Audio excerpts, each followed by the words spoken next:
Hey everybody, welcome to another episode of Cloak and Stagger Plays D&D. My name is JD and we are joined, as always, by our good friends and family here who have yet to come up with a sweet band name. Nothing? No, not yet. We're not I'm sure we'll get to it. Eventually. But first of all, thanks to everybody who joined us last week. I want to give a special shout out to some new followers that we got. Mako Eyes 187, the Shermanator 5, Valkarok, and Maelstrom Rain. Thank you so much for the follow. We appreciate it. Yes, thank you. If you are new here, haven't watched with us before, if you like it, please consider giving us a follow. We greatly appreciate it. So here's to you for that. So with that, we will be posting all of our streams on YouTube the following Monday. So if you're wanting to catch back up and miss the stream, it'll be there for your enjoyment. So with that, we start every week with a recap from the previous week. Would anybody like to volunteer to give our recap this week? I could try this time. Okay. So, we've been in the mines for a hot minute, and why we're there is because we found a dwarf slumped against a tree near some ashy, I won't say volcanic territory, but mostly just completely dead and ash area. He had a little note, mentioned something about some large creature that he wanted to take down but couldn't. And so we were like, oh, let's go do that. That sounds fun. So we went to this mine. We've been traversing downward and downward, fighting kobolds and getting over traps. A lot of traps, by the way. Fighting a few ghosts. One of us got really, really obsessed with a few mine carts. Finally got his way after, I think, on the third mine cart. We made it all the way to the bottom. And there is a large pile of treasure just waiting on us, just ready. And turns out, it belongs to something. And that something is now in our faces, screaming at us. And I made the brilliant decision to run at it while shooting. And that is exactly where we froze. That is a pretty good recap, good sir. You have inspiration for the night. Those of you who don't know what that is, he gets to roll twice on one thing and take the better roll. In its simplest terms. So, I was turned into a plant also. Yes, you were turned into a plant. You also set off a nuke. I did. Didn't Patron shatter you? No. Who was it? No, you slid, right? No. Wasn't me. Someone threw her pot straight to the ground. Wasn't Disrespect. me. Wasn't me. Slid. I don't know. Yeah. It was And then I Patron. broke. Nope. But I was called Lily by Luthen. He forgot who I was. Did that happen? You did. I put did. it in. It's in the notes. Luna the Lily. Lily Luna. It absolutely because did. I was- No, Because she was a no. Out of character, that was a plant joke. In my notes it says Luthen then calls me Lily. I think 'Cause he's it's a forgotten flower. all about me. / that I'm actually a person. Plant flower joke. I like it. Yeah, Lily Luna. Hey, What if we you gonna don't do like last my night? if you don't Lily like my Lily. plant jokes, you Yeah. can leave me alone. Boo! Oh, All right, thanks everybody. It's been fun. All right, no, so with that, yeah. Does anybody have anything before we begin? No? Okay. I've been obsessed with Pray, Pokemon pray we Go. live. Yeah. Red Bull Blue. I got some summer shandies. And with that, we'll dive in. Hey, guess what? There's a dragon. You have all kind of gathered at the lower terrace of this cavern here, next to this mound of gold. Brad has actually gone and attempted to Scrooge McDuck his way into the pile of gold. So currently, you actually are just right on the outskirts of that pile, as this dragon has basically come in and sniffed you out. And after some brief exchanges, yes. Am I still up top though? I'm in my little cavern, right? Yes, you were up top. If you want to move was her hiding. up there.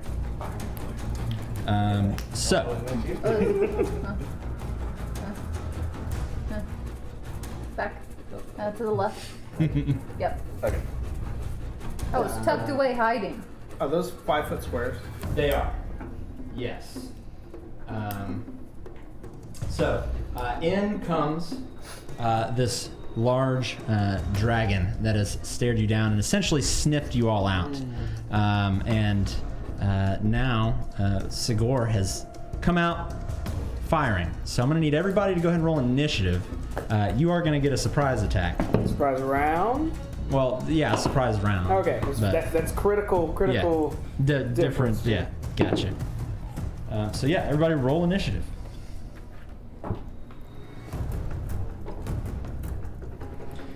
Okay. 25 to 20. 19 to 15. 18. 18.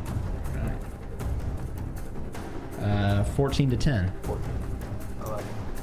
11. Okay. Which one of you two wants to go first out of the 11? You can go first. Okay. So that's going to be Brad. This is all so predictable. Who's going First last? round. First round or second? That's right. Thank you. Sir. That's our group name. First on the second round. First on the second. And what'd you roll? 7. Okay. And Lucan. There we go. Okay. So the dragon kind of comes in, kind of bashes its tail against the cave wall, and when it does that, it kind of actually shakes the gold pile next to you, and you kind of hear this, and it kind of catches your ear, definitely more than anybody else, but you just hear the rattling of just a giant mound of gold. That being said, Sigor, you whip around the corner, and what do you do for your surprise round? All right, so this is a large creature. Yeah, really big. Pretty big. It's probably about 20 feet. So 20 to 25 feet tall. My intention coming out around that corner and firing while sprinting at it was to kind of, since it was trying to just sniff us and get close, to kind of make it just reel back a bit. Okay. And I would like to run under it. Okay. Okay. So I'm running forward. I fire an arrow. I'll go ahead and do that. Just a regular shot. Okay. For 15. That does not hit. That's fine. That's fine. As long as it saw a shoo coming at it. Yeah, so as you let loose that arrow, it actually does connect, but it just kind of pings off one of its dragon scales. And I will proceed running directly under it. Okay. Is this within its range still, or is that out of range? Let's see here. I mean, like I don't want to move far enough to where it can tail swipe me or something. So it has a 10-foot range. Okay. So technically, I'm still. That's not going to provoke. You're an still in opportunity. range. Okay, Yeah. cool. And yeah, after running under him, I'll just turn and be facing him, and that'll be my surprise round. Okay. That brings us to the top of the first round. Sigor, it's your turn again. Man, what a guy. You're a very fast person. Jack Kobe moment here. Would it be an action jumping onto its tail? Wow. Yes. Okay, in that case, I will not do that. I will take the dodge action Okay. and simply stand here. Okay. No attacks, nothing. Okay. Then that's going to bring us to Brad. Brad the So- Goblin. Is the goal deep enough where I may sink myself into it where the dragon may not see me? Yeah, it'd probably take kind of like a whole action to kind of dig your way into it. Would that mean it would take another action to dig my way out? It depends on how deep you're trying to go with it. Okay. Are you trying to submarine here? Collecting for future knowledge. Submarine.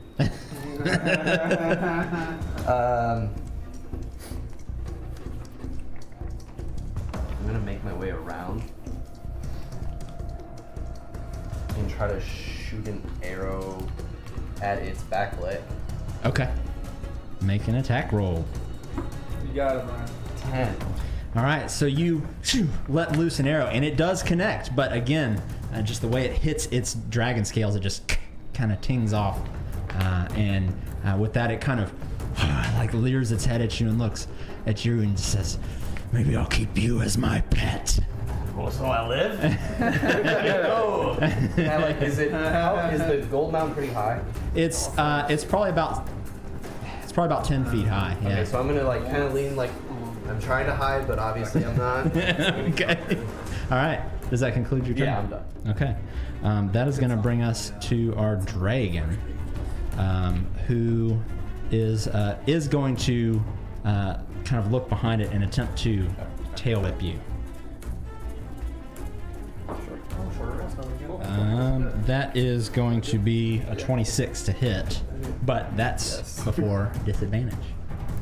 I'm trying to juke the tail. That's going to be a 17 to hit. That's still gonna hit me. Okay. Cool. That's going to be 6 damage that you're going to take as it kind of whips its tail around, and it actually just kind of you almost dodge out of the way a little bit, but it does kind of catch you and spin you around. You kind of hit the wall a little bit, but regain yourself. After that, it is going to take a couple steps forward. Oh, do I get an attack? You did. Yeah. So take your attack of opportunity. I fire. Just keep walking. It's like I got like 8. Okay. All right. So it walks up, basically in between Lucan and Patron, and it is going to look over at Patron and kind of leer down at you, and just kind of look at you almost with a look of disgust, just filth, and is going to basically try and take a claw attack at you. But it's going to roll a 12. As it comes down, as it comes down and slams the ground, you manage to kind of move out of the way and just dodge, basically in between its fingers, pretty much. And that's going to end its turn, and that will bring us to Patron. Okay. As a bonus action, I want to cast Bow Immunity on it. Okay. And then I'm going to attack it twice. With advantage. Yep. 10 rounds. Yeah. Ding, ding. 19 on the first one. Missed the Red second dragon? one. Yeah, The probably 19 probably not a good hits. thing. Okay. against it. Nice. Where are ya? And then that is 12 damage. Very good. Well, That's it. Okay. So with your kind of knowledge of its kind of weak spots and everything, you take advantage of the fact that it just missed you to kind of follow up and take a shot at kind of one of the weaker points on its like wrist, kind of upper arm area, and you feel it you see it kind of reel back a little bit. Not too affected by it, but definitely you know that you did some damage to it. Does that end your turn? Yes. Okay. Luna, you've kind of heard all this commotion. I can see down though, right? I can see it. You can see most of it. You can probably see maybe the very tippy top of Lucan's head. But I can see the dragon. You can see kind of the top of the dragon, yeah, like from the waist That's up. just what I need to see to hit it. Yeah. That's okay. I would like to cast Chromatic Orb as a 3rd level spell. Okay. And it's going to be acid damage if it hits. Pray everyone that I actually rolled it. yeah. Let's Tides of Chaos. Okay. And we did hit it. 21 to hit. That hits. Perfect. So as you're kind of, you said you're doing acid. Acid. So you kind of start to spin this ball of light, and then it slowly turns into this greenish kind of hue, and you start to kind of lose control of it for a second, but then you kind of manage to get it back under control. Can I use a sorcerer point as well and make it empowered? Yes. Perfect. Can I borrow 2 d8s from someone? Got you right here. One good one and one really hard to read one.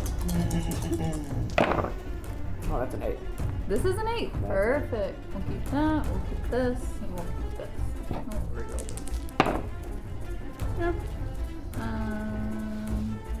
8, 13, 24 acid damage. 24 acid damage. Okay. Nice. Very good. Jamie's dice always make me roll better than my own dice. So as you ship this, just this ball of acid, essentially, it kind of flies through the sky and makes direct contact, and when it does, it kind of shatters, and you see this smoking acid kind of leave almost a scar on its neck and its face, and you just hear it kind of look back at you. Yep. And I what want do you do to now? move 10 feet over behind the pillar. Okay. Behind the pillar. There. Yes. Okay. In case if it like blows fire at me, I'm hoping to be somewhat shielded. Okay. Out of sight, out of mind. Maybe it has a bad memory, and it'll forget I'm even up there. Maybe. Does that end your turn? It does now, yeah. Okay. That brings us to Dragonbait, who is now going to run up directly towards this and take his swing. What's he smell like? Right now, he smells, as he kind of runs next to you and past you, you smell kind of a mixture of violets and ham. Oh, ham's not a good one. It's not a good one. So he is going to hit on his first. Violets is danger. And he'll Ham miss his is second. confirmed nervous worry. Yeah. Okay. Those are both confirmed too. Yeah. Oh, no. And he is going to hit this dragon as he comes up, and he plunges his sword in between two of the scales and hits it for 11 damage. Good Nice. job, DB. Okay. That brings us to Lucan. I am going to cast good old spiritual weapon at a 3rd level. Okay. Create a Where do you bigger put it? waterfall than normal. I'm just going to cast it right next to me. Yeah, that'll be fine because it can hit him. Okay. This is my bonus action. It is my continued bonus action. I will make an attack against him with Make my that magic, Tau whip. with my magic waterfall. That's right. So I'll do melee spell attack. Ooh, I think that's good. 24. That 16 hits. and 8. Yeah. Yeah. 4. Cool. Since I did 3rd level, it now hits with 2d8. That's 19 force damage. Okay. And then as my action, I'm gonna get my mace and be like, all right, cool. And then I'm just gonna reach out in front of me and just hit him wherever, Okay. wherever it just makes contact. Okay. It's gonna be a 19 to attack with my mace. That hits. Right on. So it'll be 5 bludgeoning. All right. So following Dragonbait's attack, it kind of the dragon kind of reels back for a second just from the piercing impact from Dragonbait's sword, and as it does that, you kind of summon this spectral astral water that basically just hits it almost like it's almost when it comes through, it's almost like a fist just comes out and punches this dragon in the face with water, and it kind of just knocks it back for a second, and then you come up and you see its foot just on the ground, and you just take your hammer and just hit it on its big toe. That's right. We're throwing them off. We're throwing them off. We're causing minor inconveniences. And that is going to bring it's a combination of minor inconveniences. That's going to bring us to Segura. So I would like to spend my turn. I want to really focus on this thing. I remember that dwarf said he fought it before, I think, and that dwarf he didn't die down here. He was outside when he died. So I'm assuming maybe he damaged it one way or another. So I want to hunt for a weakness on this thing somewhere. Okay, sure. Make a investigation check. Excuse me. 14?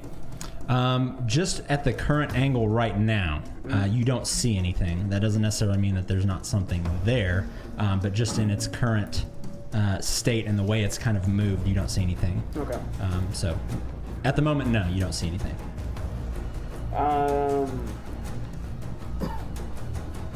Okay, I'm just gonna get against the wall and just be kneeling there for a moment. I'm just trying to find Anything. some missing scale or something to where it looks scarred and shit. Okay, sure.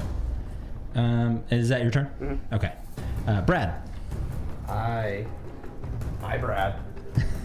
I'm gonna go behind it Okay. and try to sneakily climb up its back. Okay.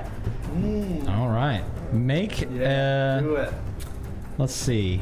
We'll say make an athletics check. You don't have a saddle on me, do you? Dragon size? I do not. Oh. Oh. That one. Okay. So when you go up to try and grab onto its tail, because that's basically the first part you come to, it's at the same time basically reeling from all these previous attacks, and its tail just kind of knocks you right in the chest, and you fly back and land on top of this pile of gold, and just you kind of hear the some gold coins kind of rumble down your face a little bit. Am I dead? When you land, there is one thing you do notice though. In the pile of gold, now that it's kind of sifted down a little bit, you see the top, kind of the top third of a corpse, more or less, in armor. The armor's completely rusted. And the corpse that's in it is really just a skeleton at this point. The thing that catches your eye, though, is it is kind of holding a sword close to its chest.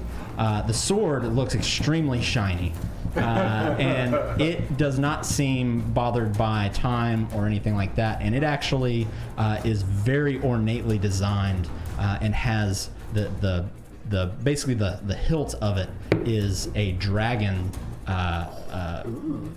head, pretty much, with its mouth open, and the blade of the sword kind of comes out of the mouth, and at the bottom of the hilt there looks like almost like a tooth at the bottom of it. And I see this. Yeah, it's not a large sword. It's actually pretty easily looks like kind of a one-handed sword.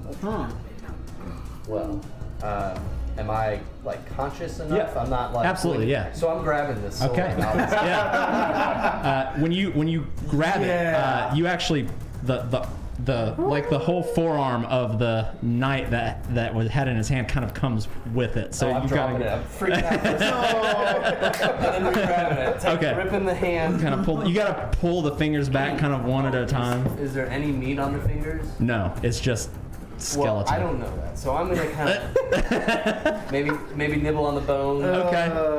Yeah, as you're just kind of laying in the gold. So I'm ripping his fingers off, nibbling on a finger bone. Okay. Holding this, I'm staring at this sword. Yeah, everything else is just the audio is muted around you, and nothing else is even in focus except for this sword. Oh yeah, it's you just hear like.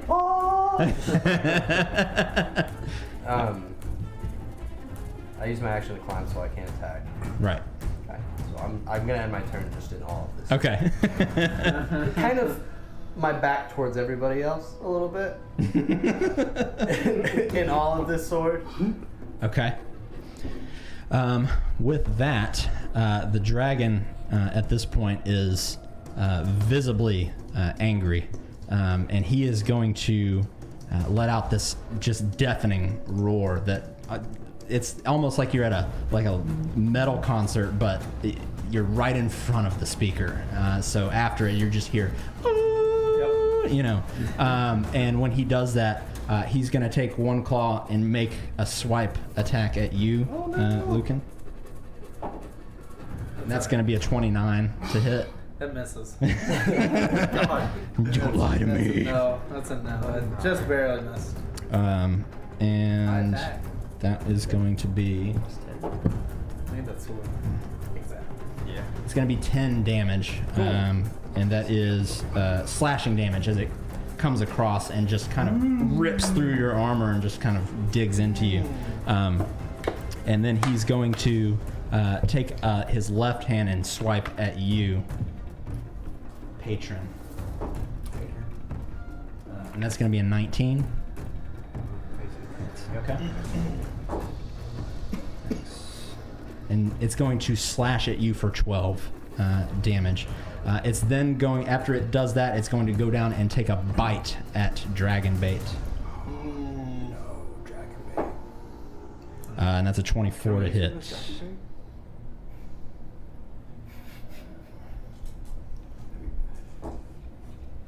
And that's going to be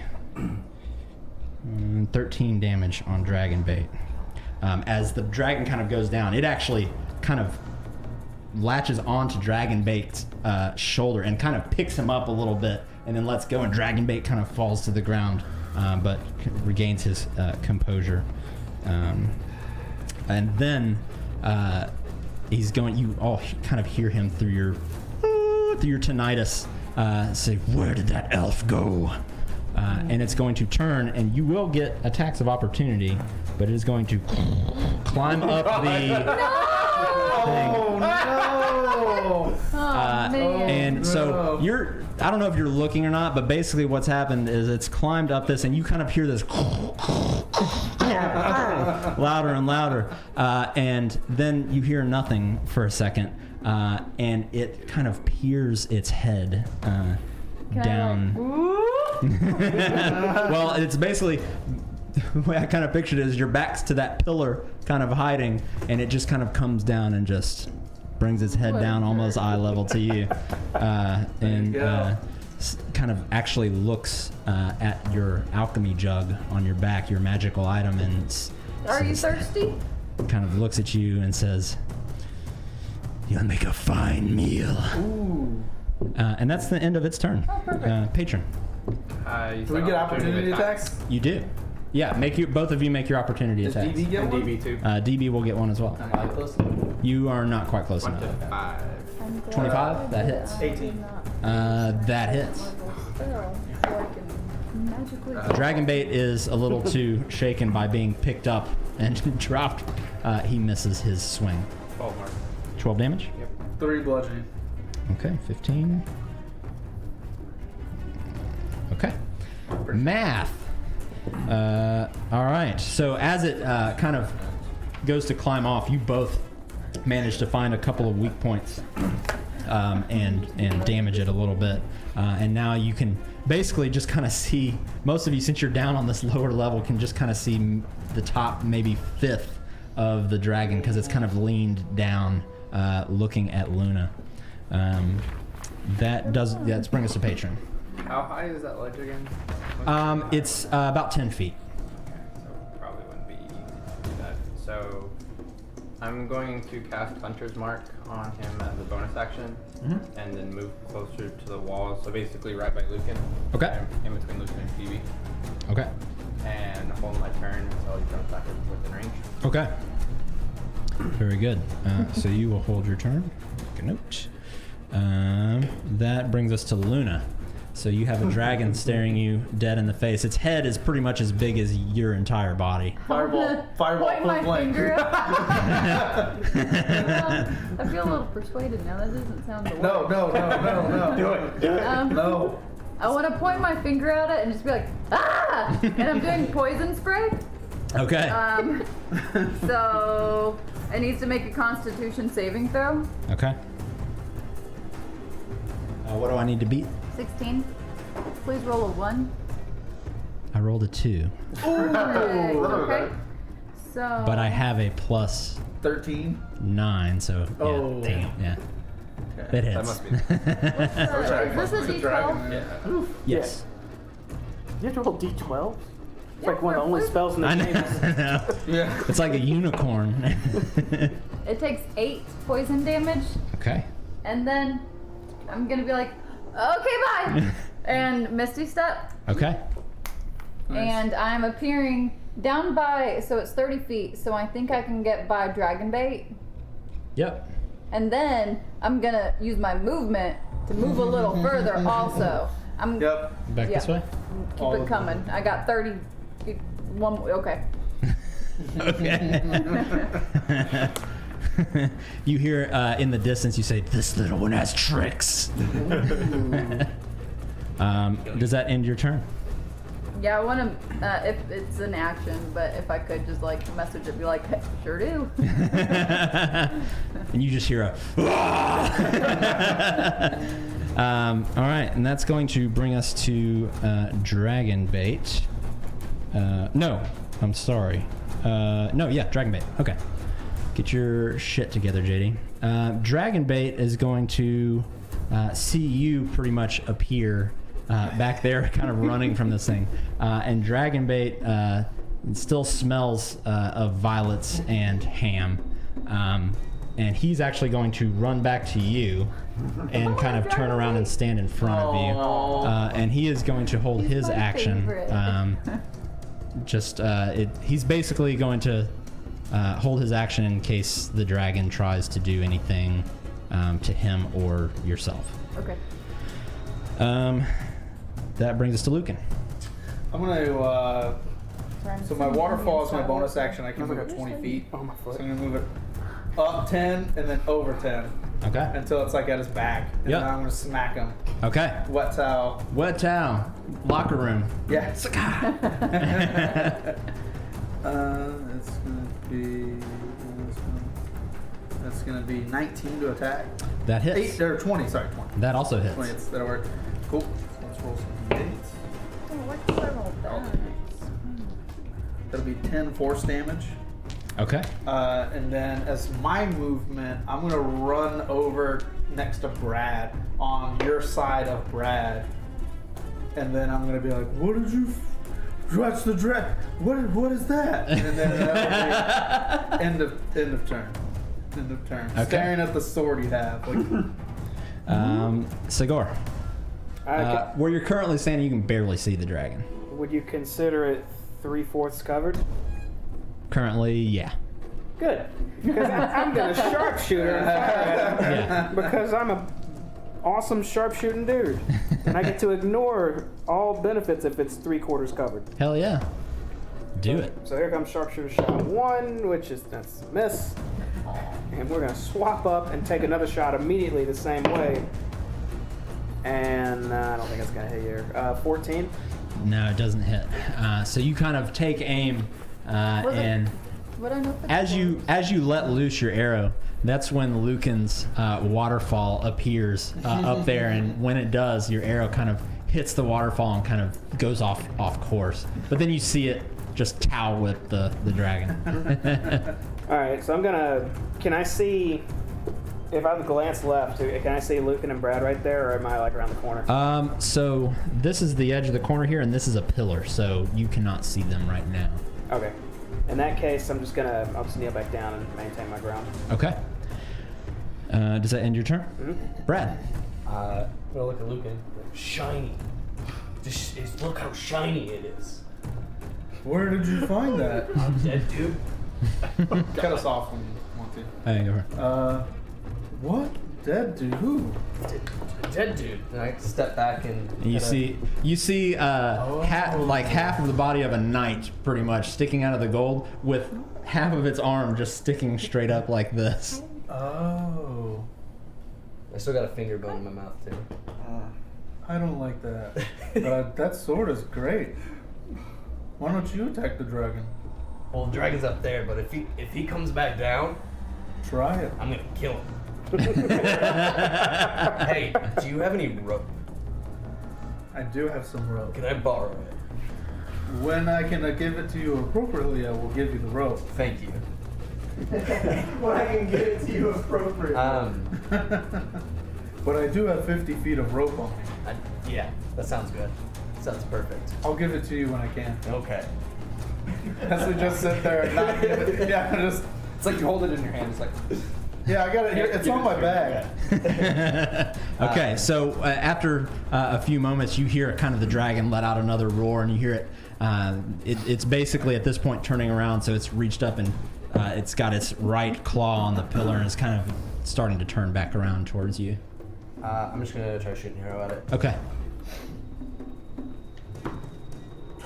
Don't worry about it. Okay, so you kind of basically you try to shoot your arrow without letting go of the sword, and you try to like pull it back, and just the arrow basically just flops out onto the ground, rolls down the hill of gold. And then I'm just gonna squat back down, like just get ready for whatever he's gonna do. Okay, so that does bring us to the dragon, and like I said, he's going to turn around and basically slink back down, which is going to trigger your action. Huzzah. As he kind of storms down the cliff side there. Surprise! Yeah. Alright, I'll attack you twice. 17 on the first one. That misses. Oh no! And I missed. So, Okay. So the first attack, when he comes down, you actually do just miss. And the second one, you're actually on target to hit, but he brings down his wing, actually. And it's much tougher than you anticipated it being. And he basically kind of parries your attack with his wing. And he essentially moves one step further forward, and you feel this heat emanate off of this dragon. And he kind of turns, does like a little twirl almost, and his head kind of comes back down and slinks around and is looking essentially toward the pile of gold, more or less, but kind of looking at Dragonbait and Luna, and you see him kind of reel back and open his mouth, and just flames come out. And I need everyone. Well, not everyone. I need Brad, Patron, Dragonbait, and Luna to all make dexterity saving throws. okay. Dex. Yes. Not that one. Not that one. Okay. 23. Okay. You're taking like quarter damage anyway. 13. Okay. Probably. So first of all, this is actually going to trigger Dragonbait's turn, since a harmful attack is coming in towards Luna and Patron, and he's actually going to turn his back and kind of wrap his cloak around you. Let me roll damage here. This is going to take a second. This is gonna take a second. It's a lot of D whatevers. Can I, did Dragonbait pass or fail, do I know? Because if he failed, then I can bend luck and try and encourage him to do better. You may be resistant to fire. One could only Yeah, hope. we don't know. We can hope. We're not all as lucky as Patron is.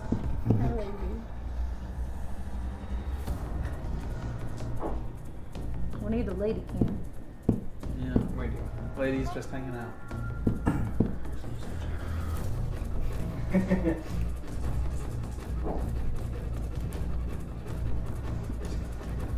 Okay, so when Dragonbait turns around and covers you at basically that exact moment, just a plume of flames erupt from this dragon and just engulfs this entire area. Those of you who succeeded are going to take 31 fire damage. We took 31 fire damage. You are going to take 22 fire damage. Dragonbait is going to take much more than that. So Dragonbait essentially turns to you and has basically got you in his arms, and you just smell ham, and as he kind of grabs onto you. Is Dragonbait dead? It is not quite his turn yet. But he's still grabbing onto you right now, and you still smell ham. GB Okay. And that is going to bring us to Patron. So this thing has just unleashed hellfire, essentially, on everything in front of it. I kind of want to do something, but it won't be very good. I'm gonna attack him again. Okay. I want to do it, but it's not gonna be smart. Let's see. 22 on the first one, That hits. and then non-nat 20 on the second.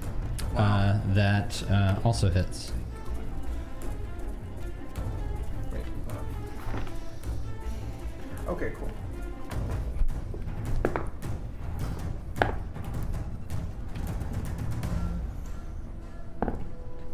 $22, 23 damage. Okay, very good. Nice. And with that, you're attacking with a hammer, right? So basically, you come up and just hammer at this thing in the same spot twice, just out of rage, essentially at this point. And you actually manage to crack one of the dragon scales off, and you see it hit the ground, and you hear it kind of shriek out in pain, roar out in pain. Rather, this thing isn't really something that shrieks. Does that end your turn? I want to do something, and I just want to just spit a little bit of fire. Okay. What does he need to make a little save? No, that's nothing. Okay. No, it's just. Oh, you just want to. Okay. You see it kind of. It doesn't actually turn its head to you. You just see its eye kind of dart down to you. And that will bring us to Luna. So right now you have Dragonbait kind of. Is Dragonbait alive in front of me? I mean, you can check. He's still grabbing onto you. Yeah. Okay. So as you kind of go to say Dragonbait, it's okay. Dragonbait just falls over. I kneel down and I pour my greater healing potion into his mouth. Okay. I need a D4. You have a greater healing potion? Yeah, I got it earlier. We found him. We found him somewhere, and everyone was like, "Here, you can't heal yourself, so here's a greater healing potion." Oh, And That sounds now like I'm- collective wisdom. yeah, that sounds smart. That does sound smart. Of course, shitty rolls. Can I burn a sorcerer to empowered spell for a potion? No, unfortunately I not. like that. And Max heals. I'm pretty lenient. He gets 11. 11 health. Okay. It's as good as I can do. You see, so his eyes were actually still open, but you see them kind of go from just a lifeless stare to just slightly glazed over. And as you look at him, his entire back is completely just scorched, completely. So he's How do I alive, fix and that? he kind of gets back up and is essentially taking a knee at this point, but he is conscious. As a bonus action, is there a way for me to use my Misty Step on, so it's self, so can I theoretically hug him and Misty Step away? I don't believe you can take another person with you. No. Can I, even though it's self, can I cast it on him?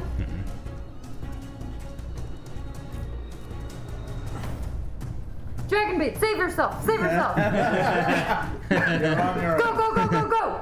I can get out of here myself! Leave! Leave! And I end my turn there. Okay.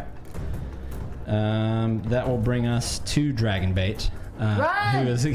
who's going to kind of Heed take a my moment. advice. He's gonna stand up, and he's got his sword in his hand. Run. And you smell the ham, no more ham. You just smell baked bread.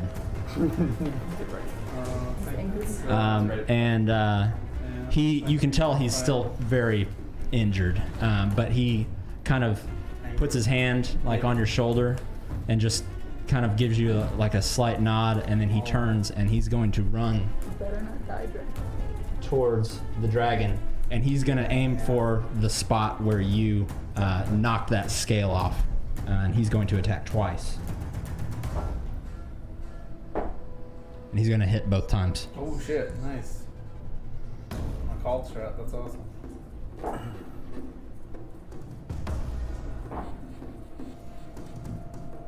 And he's going to basically go up and slash at this open area first, and then stab the sword up into it and deal 18 damage. Nice. And you hear the dragon just let out a horrible, horrible cry of pain. And it is just, you just see blood kind of gushing out of its wound there. And that'll bring us to Lucan. Alright, cool. As my bonus action, I'm going to move my waterfall behind him. Okay. Move 20 feet within, and I'm going to attack him. Okay. I'm gonna smack him with my waterfall. a natural 1, so that's nice. Okay. And then You know that when you turn on the sink sometimes and it kind of, your waterfall does that for a second. That's terrible. And then I'm gonna use one of my 2 channel divinities, and I'm gonna let's see. I'm gonna create 30 points of health, Okay. and so I can heal people up to their halfway points. Okay. So So if you're under half, I can heal you up to half. okay. So I think I can heal you. Yep. Maybe you just a little bit No. after your previous damage. So whatever takes you up to half, let me know what that amount is. 37. Math hard. Right. Math is hard. Right. For one player? Yeah, it's very specific healing. For both. Yeah. You have 23 in theory you can use up to your halfway point. No, 38. And I had So we'll let 7. them. Are you So I was gonna seeing throw what? whatever is left get to a Dragon 12. Bait. Okay, gotcha. So 12. Okay. So that's 19, 11 to Dragon Bait. Okay. And Very good. then I'm gonna just move up in the melee. Okay. And then that'll be end of turn. Okay. And that will bring us to Segor. You've been surveying this fight very intently. Yeah, and I haven't found anything. So while seeing it distract everyone else, I'm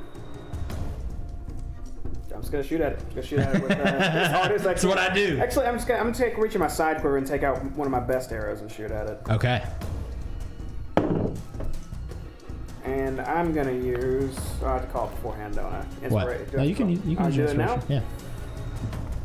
Yeah, it's not gonna hit. I'm not wasting this shit. We're using inspiration. And I got a nat 20. Oh!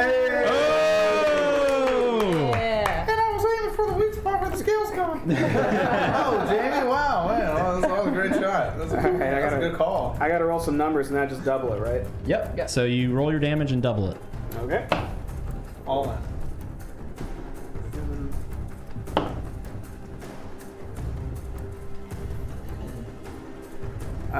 That should be 28 damage Okay. for the Yeah. first Hell shot. yeah! For the first shot. Boom. Yeah, I did that right. And I'm gonna fire again with another one of my good arrows. Is that the plus 2 arrows? Yeah. Nice. This one's 14. That one is going to.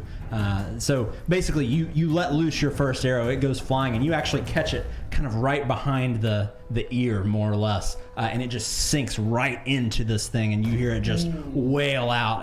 And as it kind of turns to you, your second arrow is let loose, but it actually deflects it with its tail. But the tail kind of carries on and just nails the wall, and you see kind of some rocks crumble down from the roof. May I I'm not getting that one back. question? Because I'm not familiar with dragons. Is it a spell when they breathe fire? So could I counterspell it? I No. just realized that. Okay. I was like, man, I could have saved us all. No, not in the sense that you'd be able to counterspell it. Yeah, no. Had to ask. Which reminds me, I need to roll something. Wow. Okay. Right. All right. Does that end your turn, Sigor? Hopefully that was a bad roll. That was two. Yeah, I'm good. Okay. Brad. Oh, yeah, all in, Brad. Brad's Look, I got you. running, I got you heels right Brad's here, Brad. running in, and does he see the scale missing too? Mhm. Then I'm going full blast. Dragon sword. I'm attacking, with Dragon Sword. Ooh. Oh man. Okay. Oh, wow. Alright. Well. Alright, and I'm going to attack the dwarves. Okay. Ooh. Yeah, 27. That hits. Boom. The first one.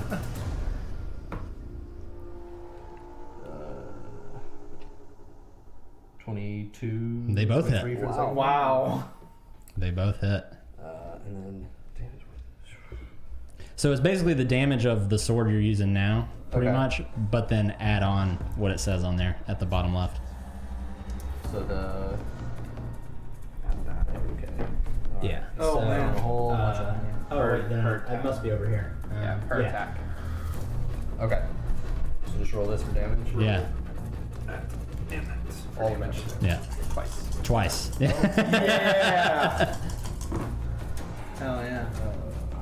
We're gonna get all y'all good at math. So 12 for the first one. Okay.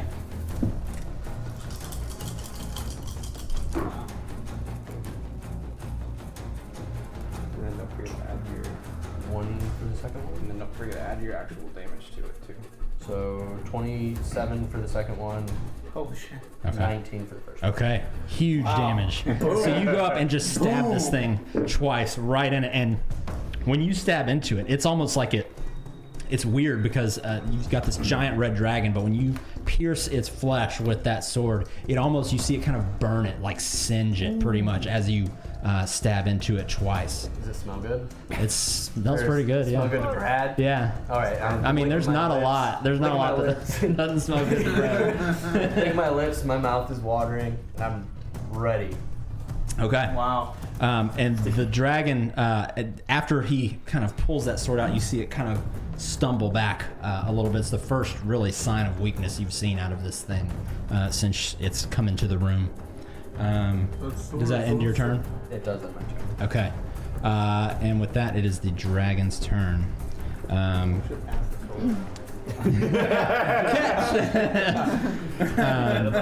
So now the dragon is going to look down at you, Brad, and it's going to essentially try to squash you. Hold your sword up. Hold your sword up. So you're like a little Lego. That's going to be an 18 to hit.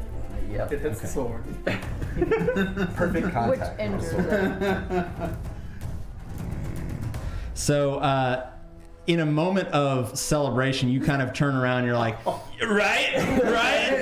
And then it's almost like something out of a cartoon. Like everybody's kind of looking at you and then foot from ceiling, and you take 22 damage. I am unconscious. After that, it's going to kind of lift up its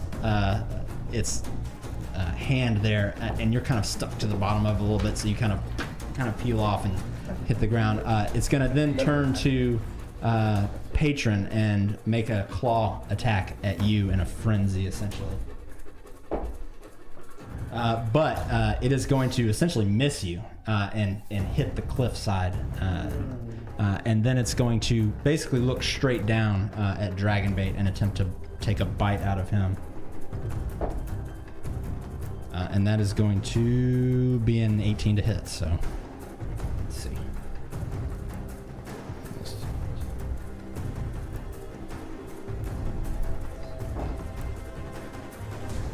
And that is going to be 28 damage. So as you've kind of dodged out of this, the way of this, it at the same time kind of comes down and just rips right into Dragonbait's torso and his burned back and everything, and kind of shakes him for a second, and then throws him up here, and you don't see it, but you hear as he hits this pillar, and he is not moving at the moment. Oh my god. That is going to end the dragon's turn, and that brings us to Patron. So if I was to pick up the sword, would that be an action? Yes. Okay. So that would take up both my attacks, right? Yes.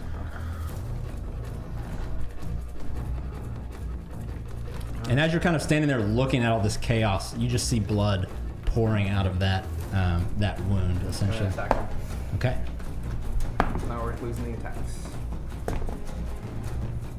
21. That for the hits. first one, and 18 for the second. They both hit. Whoop.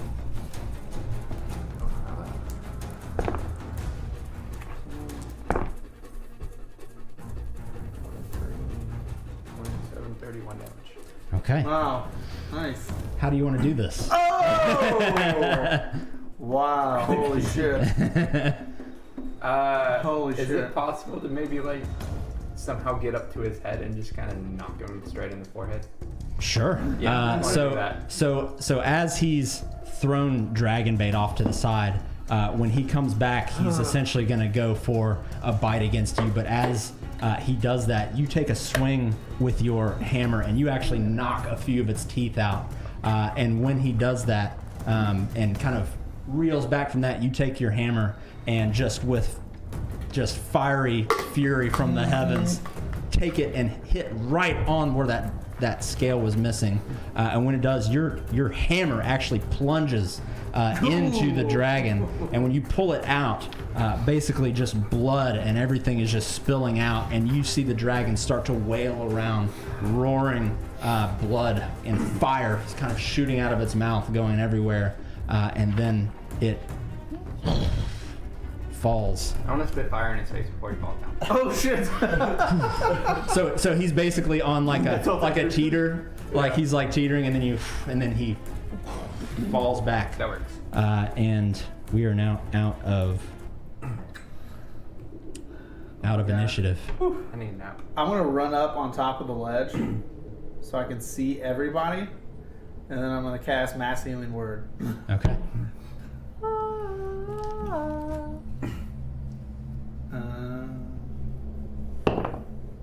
Nice. Max heal. Everybody gets 14 health. Okay. All 6 of us. But I get 19. Well. Because I heal myself, too.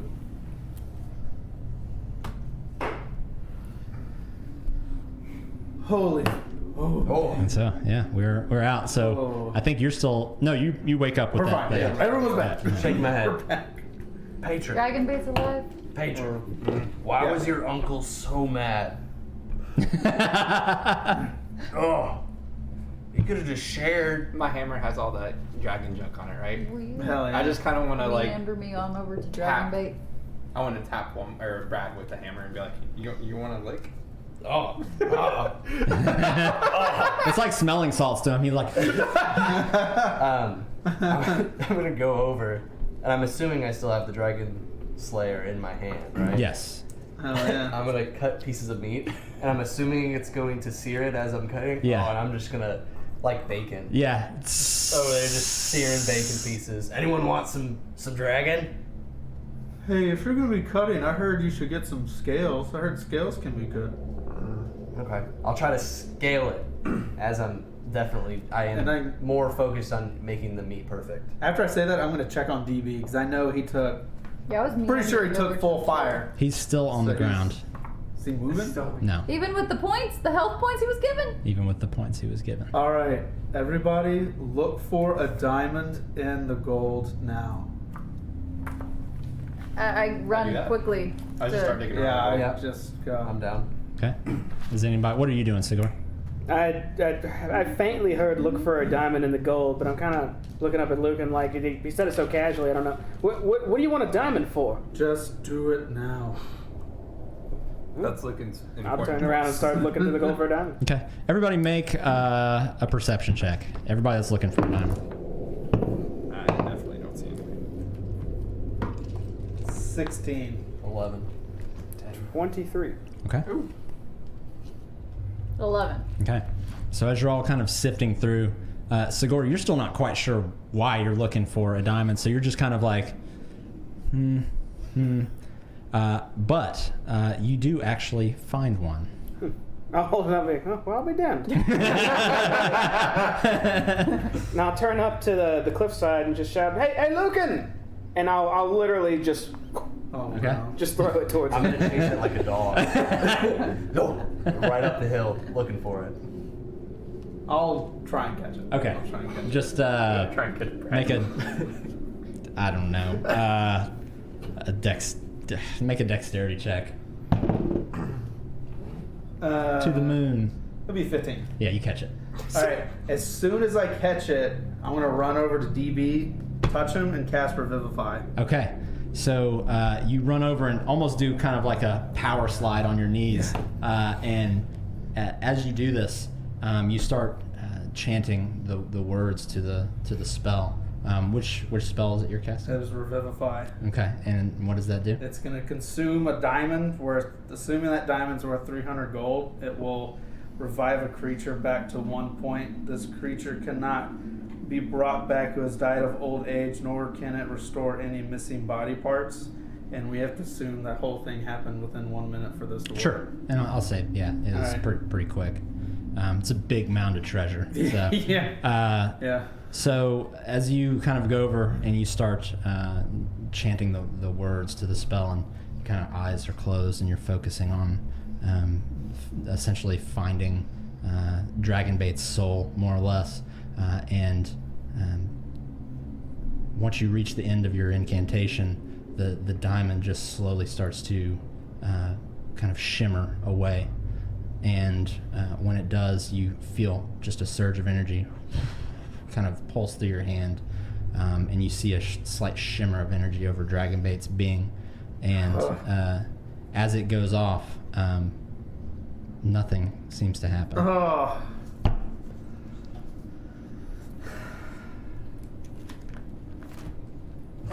Oh.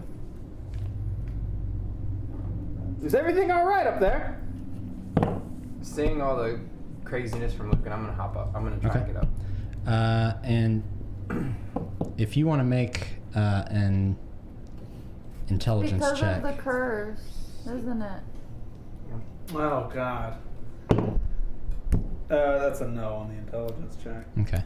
But to Luna's point, so I'm not sure if Brad is aware, but essentially the entire mission to Chult has been to, as you all know, find the Soulmonger, which what the kind of guardian Naga told you.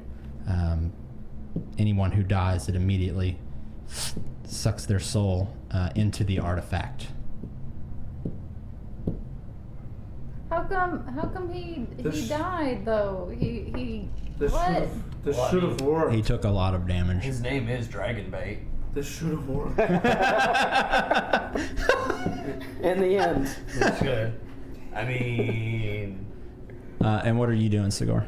I'm just kind of standing down here puzzled. Everyone up there is really quiet, so I'm just gonna turn my attention back to this gold pile and kind of just kick around in it.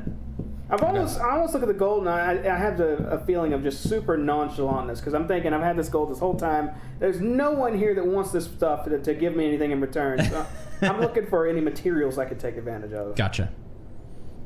I'm gonna go back towards the gold. I'm like, well, I mean, We tried. Yeah, all right. I'm gonna go sit by DB. Okay. Just sit down on the ground. All right. You kind of sit down next to him. I fall to my knees next to him, collapse over on him, and I'm bawling. Okay. I'm very upset. And you all hear Luna just crying. Sigar, you hear him. Yeah, I'll stop when I hear that and turn and I'll make my way up there. Okay. You climb up and you see Patron just kind of sitting on the ground next to Dragonbait, and you see Luna just bawling her eyes out on top of him, but you don't see Dragonbait moving. No. I'm guessing you already. I'll think about that diamond. That's you were trying to bring him back, weren't you? My hand's just like this. Mm-hmm. Yeah, you still see Lucan actually with his hand on him and holding his hand up, but there's nothing in his hand. This is the reason why we came, isn't it?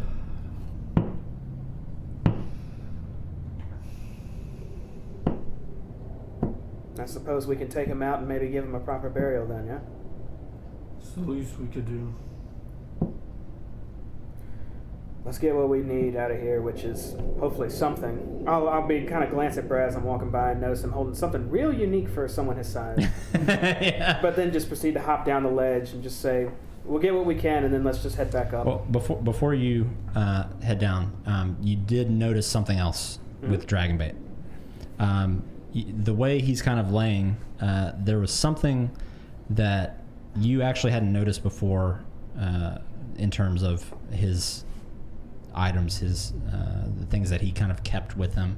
And it's definitely never anything you saw in the camp or anything like that. But since most of his cloak and everything has been essentially burned away, this actually kind of calls out a little bit to you. It doesn't it just catches your eye very intently, before, like kind of as you're turning to walk off. You see strapped around him, and it's kind of laying under him a little bit. There's a kind of the edge of a thick leather-bound book that's sticking out from under him, and it's got kind of a green glow to it almost. Does anyone else see the green glow? Everybody else is kind of distracted at the moment, so I'm no. distraught. I guess I'll notice this, and I'll kind of pause for a second and look at, just kind of glance at everyone's just looking down at Dragon Bait, except Brad. Brad left. Mm-hmm. Yeah, I'm in the gold. Okay. Yeah, you hear the distant sound of gold coins rummaging around. Mario over there. I guess where's his sword too? Right on the ground next to him. I guess I'll kind of get a cold aura about me and just walk up to his body and kneel down. I'll grab his sword and just hold it up to Patron while still looking down at him. I figured he would want us to keep this with us. You can call it the Dragon Bait. After he takes it, I'll go and I'll unhook his little pack of the book, and I'll grab it and I'll stow it away in what I got. And it's just like looting a body right now. Is what I'm doing. So, like I don't want to touch it right now. So as you kind of walk up to Dragonbait and you hand Patron his sword, you kind of looking down at this book, and you see better now that it's actually kind of it's got an inscribed leather cover to it. You can't really make out the entire picture from where it was laying underneath him, but it looks almost like a stylized tree with a bunch of branches kind of coming off of the main trunk of it. And when you reach out for it, it actually does. And at this point, you all this kind of catches y'all's eye as well. But a light teal glow begins to emanate from the tree, and it's almost kind of pulsing from the trunk out to the branches, making it look almost just like an energy pulse, kind of. So it's starting to gather energy or something. And when you reach out and touch the book, an incredible blast of wind envelops you, and your vision turns to that of a multitude of colors, kind of rushing past your face, your eyes, almost like you're like in Thor when they're going through the Bifrost, like. What is happening to me? And you start to feel a sense of weightlessness about you, and eventually you lose the sense of which way is up, which way is down, and the colors actually start to fade, and they kind of fade into these muted grays and whites, and just as suddenly as it began, your vision comes back to you, but everything looks different. The world is muted and indistinct. The colors kind of blur into one another, and nothing's got a really fine edge to it, and just everything seems a little bit fuzzy. It's almost as though you're looking through a piece of distorted frosted glass. And as you're kind of looking around, you see everybody else around you kind of with a confused look on your face, because it becomes clear to you that they can't see you anymore. And you all see Sigor reach out, and as soon as he picks up this book from under Dragonbait, him and the book disappear.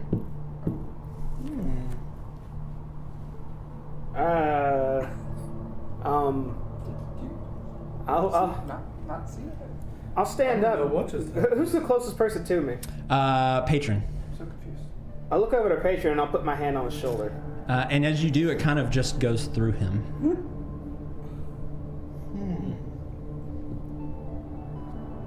Hello?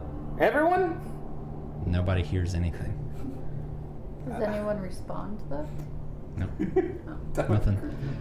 Maybe it's like Go the ahead. afterlife, and like Dragonbait's like, oh hey guys. Hey, you can hear me here.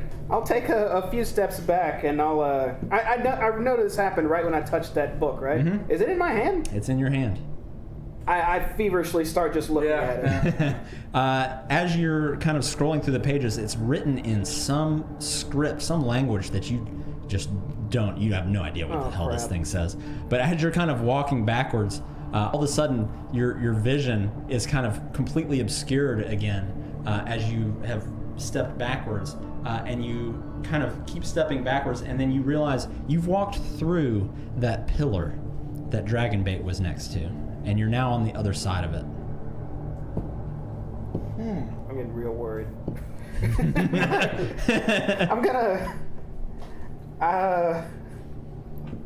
gonna try to just move a far distance away from this spot and see what happens. I'm gonna start traversing towards you on the map. Okay, so as you're going, and you notice you kind of look off into the main cavern area where the pile of gold is, and you notice your vision kind of just it's like nothing's loaded essentially beyond 60 feet. And as you kind of continue forward, well, as you move towards that edge, you start to see more kind of appear before you, and the direction you're coming from, 60 feet behind you, starts to fade. What in the...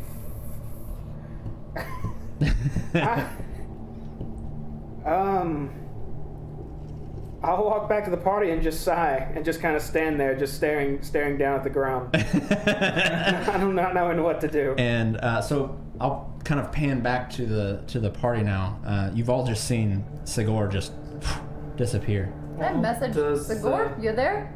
Sigor. You don't hear anything, and you hear no response. Does he have anything else on him that we should see? It doesn't seem like it beyond just his normal supplies. At this point, would we say my pockets are full of gold? Yes.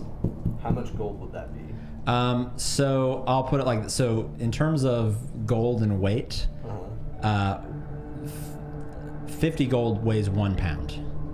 Okay. But in terms of like your backpack and stuff like that, and your pockets and everything, you're probably looking close to maybe 100 gold that you can stuff in your little pocket, because you don't really have a bag per se. I'm gonna say it's still like kind of, I leave a trail behind. Yeah, you've got kind of big pockets. Okay, I'm gonna make my way back towards the group, just money kind of jangling. And as you all kind of hear this jingle bells kind of coming towards you.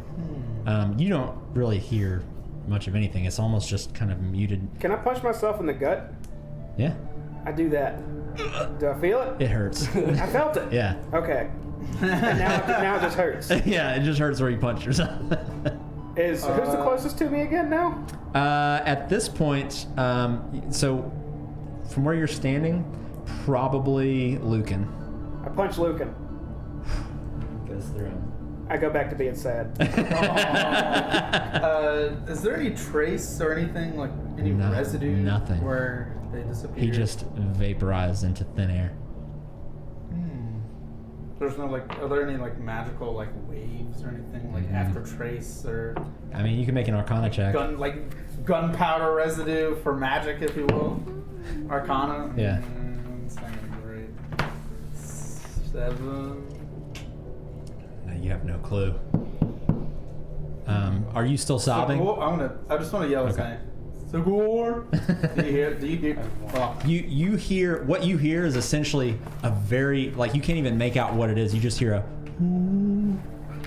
I want to look up and where, Do I notice anything You just kind of notice everybody looking around, and then you see Brad walking up, kind of almost waddling because he's got just gold spilling out of his pockets, and a very shiny sword.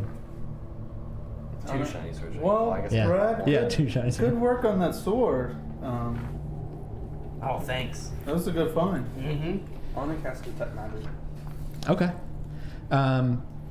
So as you kind of, when you kneel down and kind of reach out, essentially, to kind of figure out where the hell did Sigor go, you don't really detect a magic spell per se, but what you do remember, or what you are able to kind of put together, is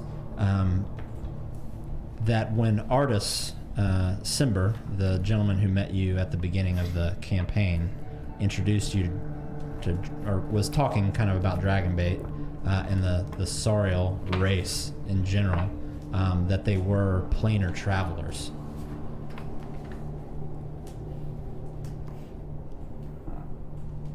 So, more or less, I think the book was yeah. a transportation device. I don't think Sigor's in this plane anymore. You must be here though. I can still see them, right? Somewhere. Yeah, you see him kind of talking, and you just hear a Well, that's I just start looking around now. It's like That's this a random very- start scanning. It's like That's a very interesting statement. And now, Sigor, you now, I guess you saw the book in your hand, or have you kind of put it around your shoulder? I've kind of stowed it away in my I guess Okay. coat. So you start to feel like you're falling. To the ground? Yeah. But it's like you're on the Tower of Terror pretty much, and you're just there, and you start to feel like your stomach just rises up. I hate it. And your vision goes white for a second, and then when you open your eyes again, everything seems to be back how it was, and all of you just see Sigor just kind of standing there looking around. Well, Huh? I didn't know you could turn invisible. I didn't know you were gone until you came back. Was there somebody yelling in his ear when he was falling? No. You guys can see me? Well, yeah. we can now. Well, what happened? I didn't know you could. I just Did you went. teleport? Yeah, did you teleport? Did you turn invisible? I was here the entire time. I tried to punch you. I walked through a wall. I was here, but I was not. Are you okay? Can I do a mental stability check? You can do an insight check. Whatever, yeah. Insight. I'm pretty insightful. It's 19. He seems very shaken, but you don't really know how else to describe what just happened. It's time for the dog to use the restroom. It all Back happened door. when I grabbed this book and I start reaching for it, but I stop. You know what? I'll investigate this in our next downtime. Okay. I won't touch it again. Well, he seems to be. He seems to believe what he said happened. So, Which is what happened. so I mean, interesting. And so now you all kind of find yourselves, for the first time after the aftermath of your fight with the dragon, it's just silent. You hear the occasional kind of clang of metal or something kind of falling from the main cavern, out from, from where this cave shoots off from. I'm gonna prop myself up against the wall and just kind of sitting down, just kind of like bear hugging the new shiny sword. Okay. Who has that bag that we found? You do. Do I have it? Yeah. No, Oh, I I have have it. Oh, do you have Yeah, it? Okay. You gave it Oh, to you me, have but it. I'll give it back to you. You Oh can no, I have was it just back. making sure we still had it. So I guess I'm being sad. I'm just being sad. we're all up here right Like, I'm now. literally- Yeah. sitting there. Yeah, you're all kind of up on the ledge now I'll at this take point. a look at that bag though. I'm gonna cast. Well, I'm not gonna cast anything. Never mind. I'm just gonna kind of look at it. Okay. So as you're kind of all sitting around, you're just kind of looking at open the pockets, Yeah. And so with that, I guess let's take a break. We'll take a 15-20 minute break or so. We're gonna go a little later tonight than we normally do since we started a little late. Maybe. I mean, just kind of depending on how the story goes. But we'll be back in about 15-20 minutes. So thank you all for sticking with us, and we'll be back soon.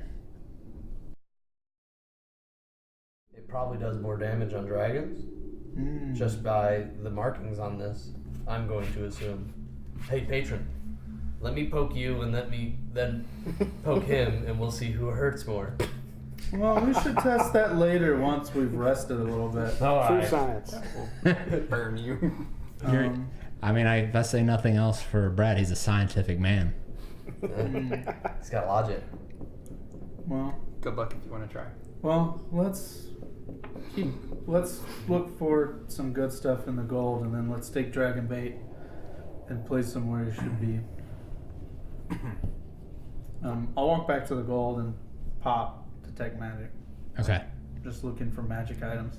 So, when you kneel down and reach out with your magic, you do detect magic, but it does come from sources other than the pile of gold. And as you kind of turn around, you kind of see the outlines around Brad's sword that he picked up and the backpack on you and everything like that. It seems like you've pretty much dug all of the kind of magical items out of this pile of gold. Then I'll put the 2 side pockets worth of gold in the bag. Okay. Call it a day on that. I'm going to go down to the gold and start looking for gems. Okay. And as you do that, you see Lucan start pouring gold into this backpack, and it's like he's opened this small side pocket and he's just dumping fistful after fistful of gold into the side pocket. And you have no clue as to why. That's pretty cool. I'm gonna wander off into that the big open place, look for my rope that I know fell off of the. Okay. So as you're all kind of sifting through the gold, you all see Brad just walk out of the cavern that you're in. He just takes the same route out that you did when you came in. Brad, when you get out to the big main cavern where the train or the cart track kind of spiraled its way down, one thing definitely catches your attention, and that's the fact that it seems like when Zindalor came down from this kind of opening in the roof of the cavern, and saw kind of everything that had happened, he essentially just destroyed this inner cavern. So all the tracks there are multiple places in the tracks were just ripped down from the wall, and there are massive 40-foot, 30-foot gaps in the track leading back up to the top of this cavern, of this mine. There is one other area that you notice, and it is another minecart track. It's actually the same track, but it continues off down a tunnel deeper into the mine. Well, I'll say deeper. It doesn't necessarily go down. It's just like Straight shot. At least from where you're standing now, it looks like a kind of a straight shot out of here. But there's just absolute wreckage and carnage, and you see scorch marks along the wall where it looks like kind of flame breath or something has just completely scorched the areas. And you see actual outlines of kobold little minions kind of shadowed on the wall from where they were just incinerated pretty much. But you do find your rope. Okay, that's All that to say. You found it. You did it. I'm gonna walk back, just kind of wrap it up. Hey, found my rope. We might have a problem. Another problem, other than dragon. It looks like we can't go the way we came. What makes you say that? Well, it looks like Patron's uncle over here got real mad and started ripping down the sides. And there's big old gaps on the track on the way down. There was some other little tunnel thing that we could go down when we want to leave, but going up does not look like option. Extremely difficult. Highly difficult. And then we simply just have to go more into the unexplored then, huh? Maybe there's more gold. Maybe we should try to set up There's here enough for the gold right here. evening then. Yeah, maybe we should. That may not be a bad idea. I'll, while we're all figuring this out, I'm going to spend the remainder of my time kind of getting off as many scales as I can. Okay. I'm getting off enough to where I can maybe stitch together a cloak of some sort. Okay. So as you're kind of cutting off these dragon Silver scales and dagger. everything, yeah, and you are able to actually pull off quite a few scales without any incident.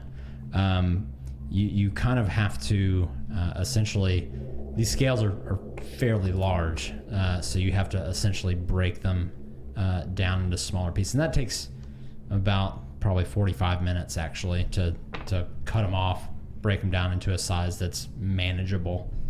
But you do that. I'll spend whatever we're doing. Anyway, y'all can do what you want to do in those 45 minutes. I'm going to be focused here for a while. I'll assist looking for really just diamonds. Okay. No patrons looking for gems. Was there So- anything in the Go crates ahead. also? Not really much of use. There's really, when you open most of them, there's kind of more of the same materials that you found elsewhere in the mine. Some mining picks, mining helmets, things like that. There's one crate that when you open it is just like foul. It's just rotted food that was in there, but nothing really of real importance in there. And so are you kind of sobbing as you're going around like, what's in this crate? Yeah. Okay. All right. That's. Aw. I wasn't trying to be mean with that. that's what I envisioned in my head. I'm very upset. Okay. I've got Luna is Juniper upset. out. Juniper's just on my shoulder trying to console me. Like, it's okay. You get your little mouse on your shoulder. Okay. Yeah, that's what Juniper's I'm gonna pull out of Dungeon Master mode here. I love the fact that you're terrified of mice and then you have a pet mouse. And we're back. Okay. So are we wanting to take kind of a long rest here? Is that what that's kind of the vibe I'm After getting. research, And yeah. Okay. I want to add gems and statues. Okay. So both of you make, we'll say, perception checks. I'm getting cozy in the gold. Like, I gotta- never thought I'd get to do this. cover So I'm up like in getting gold. ready to take a good old nap with all the gold all over me. 11? Okay. 17. Okay. You found some. And Hopefully. Maybe. were you looking around as well or no? No. I was just down 45 minutes on this dragon, unless that's done. Okay. Yeah. I mean, that takes about that whole time. But yeah, about 45 minutes to an hour goes by, and you have what you feel like is enough scale to make some kind of cloak or something. You're not quite sure. Of course, you need to find the right tools and environment to really craft this stuff into a workable piece of armor. Okay. So, Luna, are you looking as well, or are you just kind of... I'm What are just you kind doing? of pilfering through the gold, like. Okay. So you do find one more diamond. And you find 2 rubies, like kind of bright red rubies, just based on your kind of time in the big city and in Waterdeep, looking at these different shops and everything. You'd probably estimate those rubies to run around probably 50 to 75 gold apiece. Nice. Here you go. I found these. If you find the right buyer. If you find a diamond seller. I'll throw the diamond and the 2 rubies in the main. I will place carefully the diamond and the 2 rubies in the main pouch. Okay.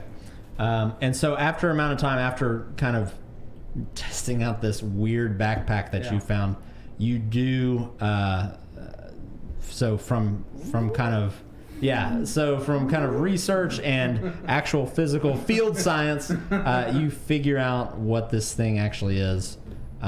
if you want to kind of go through the description just in a brief. Yep. So it's a 3-pouch backpack. The 2 side compartments contain 2 cubic feet of space of interdimensional area. You can put 20 pounds of material in either side pouch.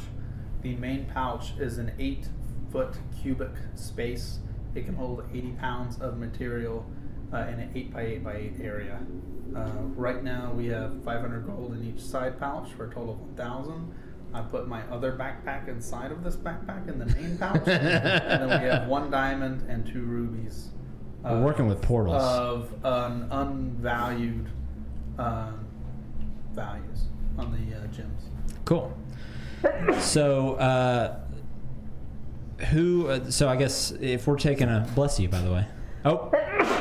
Bless you. You. Thank you. You got another one? They come in 3s. 2. Okay. You sure? All right.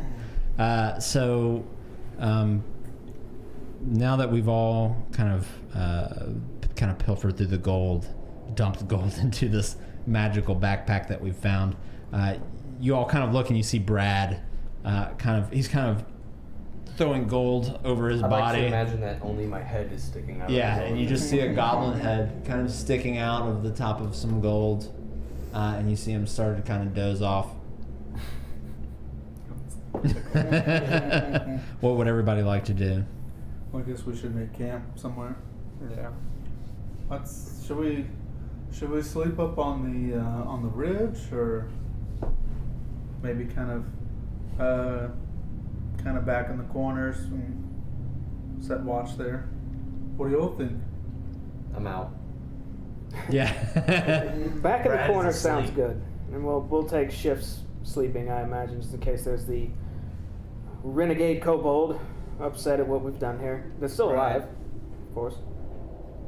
Before we set that up, I'll go over to Dragonbait and undo his cloak, and then just kind Okay, kind of drape it on top of him. There's not much left of it. There is enough to kind of cover his face and everything. Yeah. So, are you setting up a watch? Yeah. How do you guys want to do that? 2 shifts. I'll take the first watch. Okay. All right. 2 hours. We'll sleep tonight. I guess a total of 10 hours to make up for the 2 hours that everyone's okay. That works. Okay. So you got first watch. Who's gonna take second watch? I'll go second. Luna's second, I got 3. third, and then Fourth one it more is. watch. Yeah. All right. Before we do that, Yes. there's 2 more things I want to do. Okay. One, I'd like to fill 2 vials of this dragon's blood. Okay. You take 2 of the vials that your Repellent. bug repellent was in, and you fill it with dragon's blood. Yeah. And I'd also like to do a quick arrow retrieval. Okay. Roll a d6 for me. 3. Get 3 arrows. All right. These are rare and precious things, Yeah. because there are no blacksmiths in the middle of jungles. Not that you know of right now, at least. Yeah. Maybe there is. Jungle's a big place. Okay. So, is anybody wanting to do anything in particular on their watch? Those of you who are keeping watch. No, I'll just kind of sit up against the rock wall, just kind of looking out, just pondering. Okay. Luna? Same. Okay. Got murder on my mind. You got murder on your mind? These kobolds better We've not created a monster, everybody. Okay. So all of your watches go without incident.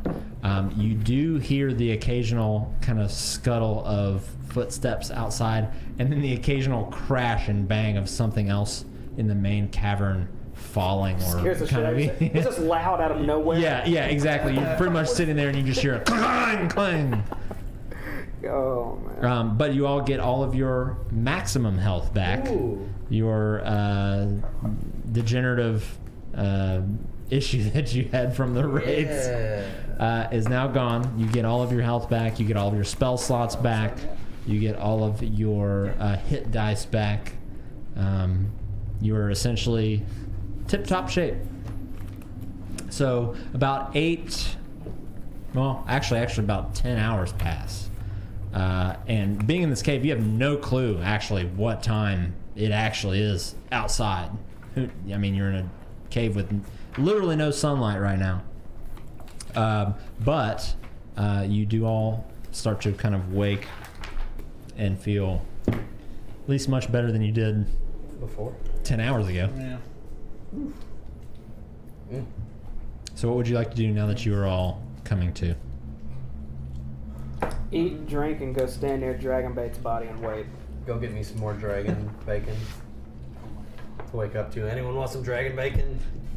He says this as he's searing dragon bacon I'll off. try it. You know what? Alright. You know, when in Rome, right? When in Rome. Handing out dragon bacon.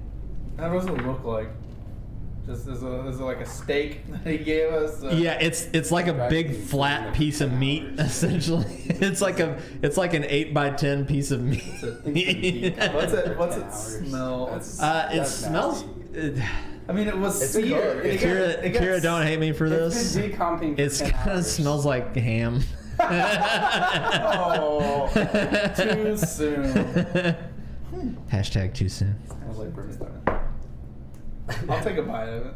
Okay. Yeah, I mean it tastes pretty. It tastes fine. It's ham. Yeah. See? Yeah, but To this you, it isn't- tastes actually very, It's very delicious. Filet- This is a filet delicacy. mignon Yeah. over here. Yeah. You want I mean- some? I know it's a little weird eating your uncle and all. So I will say this. You know, Brad usually eats weird stuff, but this just kind of seems like, you know, standard meat. Like, it's fine. It'll work. Has protein. So does he. If anyone's interested. So does Goblin. No. Goblin doesn't taste that good. I don't know. Not that I would know or anything. I don't know. I don't know. Well, I think it's okay to eat. So you're all kind of mingling Right for a around sip at of this my point. No, actually, it's Con save? yeah, no, everything seems so I'm just fine. waiting for everyone to get near Dragonbait. Yeah. Okay, and what are you doing right now? Waiting. Are you Literally. near Dragonbait? Yeah, I'm just kind of standing there, my bow in my arm, just kind of looking down at the ground right now. Okay. When I approach Dragonbait, I'm gonna get the light crossbow and 20 bolts I let him borrow. I'm gonna Okay. take them back. Yeah. I'm gonna say under my breath, Indian giver. I'm gonna. I'm just gonna point I'm my gonna- wand at you since you're by yourself, and I'm gonna say, "Hey, I'm gonna what? punch What'd him. you say over there? Nothing. I'm gonna go punch him. Did you I'm gonna say go punch Okay, something make an about attack you roll. wanted some with fireball?" No, you want dragon meat? 19! Huh? You The hit. shit out of it. Okay. You hit. Roll a d4 and then add your strength modifier. 7. Have some respect. So as you're kind of like clapping back at Luna, just a fist just comes down and just, and you actually lose a tooth as it kind of bounces out onto the ground. Just this giant fist comes through, and you take 7 damage. And a couple of gold coins kind of jingle out of your pockets. Then I pick the coins up with my tooth and put it all in my pocket. Well, Brad, I think you've I'm learned just your gonna lesson. message Brad and be like, "I'll show you Indian Giver if you want me to show you Indian Giver. I showed you Mercy. I can take that shit back. Don't mess with me today." Well, since we're here now, Great. we should. How do we want to take Dragonbait out of here? And obviously, the old, he ho is fine with me. One of you two bigger gentlemen should carry him, I imagine. All right, well, that's fine. We can kind of. We can do How that. big is Dragon Bathing again? He's about 6 feet tall. He's a big dude. He's about Big boy. 260 pounds. Yeah, we probably both can carry We him. can both carry it. Yeah. Patron and I can do this. Okay. So you're all kind of lifting him up, essentially. I mean, you kind of one by the ankles and one by the shoulders, or Yeah, because I can. Like Weekend When at I- Bernie's. yeah, you kind of weaken it. I can lift. I can lift as a large creature. Okay. So yeah, so between the two of you, you kind of lift him, We got him. no problem. Are y'all kind of heading out of the the cave Yeah. area. The moment they pick him up, I turn and face towards the northern area and just start walking. Okay. I'm on auto You know, file. patron, this seems very familiar. Didn't we do this with like a canoe or something? Feels like it. Mm. Hopefully we don't drop it. No, Let's it's be careful with this DB. one. You get the strange sense that if you did drop him, Luna would probably throw a fireball in the middle of everybody. We're all going down together. So as you kind of march out of the area here, you kind of take this this top area out, and when you do go out, you see you see the track kind of lead up, and then of course it's broken off in 20-foot, 30-foot, 40-foot sections from where this dragon just came down and ripped this place to pieces, essentially. And you all again see kind of the charred remains of kobolds and really kobolds against the wall, just outlines of their shadows pretty much in their last moment. You do see what Brad noticed before, in that there is one other track that leads out of this cave that seems to head, at least for now, further north. It's dark down here, ain't it? It's pretty dark, yeah. I'll take out one of my torches and light it up as I'm walking down that track path. Okay. So yeah, you see kind of where it splits off, where it came down, and then of course that left track at the end of it, you see the cart where Brad rode it down and essentially crashed into the end, and then that area that kind of goes to the northeast, you see kind of the waterfall falling down on top of it, and kind of just splashing off the edge of it, and then it kind of goes into a deeper tunnel. Seeing Segura light up that torch, I'm going to think to myself, that's a good idea. And I'm going to, holding Dragon Bait, I'm going to like touch my mace with my finger and cast light. Okay, and when you do, you see the kind of a radiant light. And I'll just keep it, it's every hour, but I'll keep it refreshed in theory. Okay. So what are we all doing? We're kind of continuing down this track? Okay. So you continue in, across the bridge there, essentially, and you kind of have to walk through this water that's kind of fallen down on top of you. But then you make it into the cavern, and the deeper you go, the less ambient light you get from that main cavern, because there was that opening up in the very, very top of it. And to a point where you're strictly relying on the light of your torch, of your magical light from Lucan, and you just see what's essentially a 20 by 20 tunnel with a track going on through it, to the point where you eventually find a mine cart that's more or less kind of a 15-foot long platform by probably a 5 to 6 foot wide platform with one of the kind of handles on it there. And as far as you can see, even those with you with dark vision, the tunnel just goes. Can we all fit? Yeah. It's a little tight, but I want to look it over, thoroughly. Okay, make an investigation check. While he's doing this, hey Brad, did you have any hags visit you when you slept by any chance? What was that? Like while you've been here, Mm-hmm. did you ever have any hags come and visit you and shove stuff down your throat? 10. No. 10. Okay. I just, it's curious. Okay. So looking over the cart, it looks like it hasn't been used in quite a while, but it looks to be in relatively good condition. Does it look like it's going to squeak a shitload, like it's going to be harder to pump it and whatnot? It doesn't look that way, but at the same time, you also haven't tried it. I'll give it one. I'll hop on and give it one. Yeah, and it does make a little sound, but not as loud as what you would anticipate. Well, we're gonna be extra thorough here. I'm gonna turn to Luna. Luna. Yep. When was the last time you used your alchemy jug? I mean, it's been a hot minute. I can use it every day. I mean, I say hot. I've been using it for water, but, nothing cool. Could you make some oil with it? I mean, yeah, I got a quart here. You just have a quart of oil? No, like I could make a quart. Oh. Please. Okay. Does anyone have I'm just gonna So when she starts to, she kind of, so when she picks up the jug, you actually don't hear anything sloshing around in there or anything.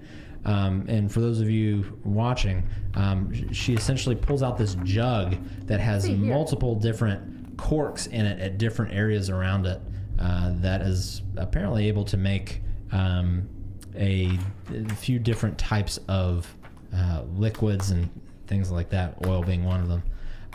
So once she picks up, she uncorks one of the kind of corks out of it, and then you start to hear kind of some sloshing inside of it. I'm gonna just grab some of the empty vials I carry on me, and I'm gonna start using them to get a little bit of oil, and I'm gonna keep going up to this thing and applying a bit in areas where it looks like it needs to be more loose. Yeah, so you WD-40 this thing from front to back, and you get it pretty good where it's more or less pretty. I mean, it's a big, mechanical machine, so it is going to make some noise, but the squeaking goes away. Okay. I think everyone was just watching me do this. No one said anything, right? Did you? When something down, I'm just gonna. Well, it looks like. Yeah, I'm just gonna stop and. Well, we're holding. We got dragon bait. Yeah, they're holding dragon bait as you're kind of like pouring some WD-40 on them. I believe we can use this to maybe get out of here a little bit faster if everyone's on board. why not? Oh, Brad's always was down. that a joke? Because that's pretty good. I like it. On board. It was not, but sure, I'll hop on. So you all kind of hop on the Carefully. cart. Okay. Try and place DB respectfully as possible. I need a volunteer to pump with me. Yep. It takes two people to. Brad. I think Patron and I are pretty good at pumping. Yeah, we can We're take care of this if somebody we're the just keeps an eye pump on DB's. You two don't want to be in charge of keeping an eye on DB's body so he doesn't fall off or all that stuff?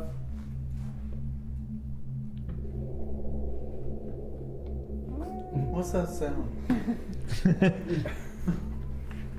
Is that a no? Is I mean, would I be strong enough to do the thing? Holes. It's the sound of plot holes. Well, okay. Well, all right. Well, I'll look after DB then. Okay. And then I'll help. All right. Okay. So you start pumping back and forth. And you go for a pretty decent amount of time. I'd say probably an hour or two goes by, and you're still just going, and it's just completely pitch black outside of your own light sources that you've created. This is shitty.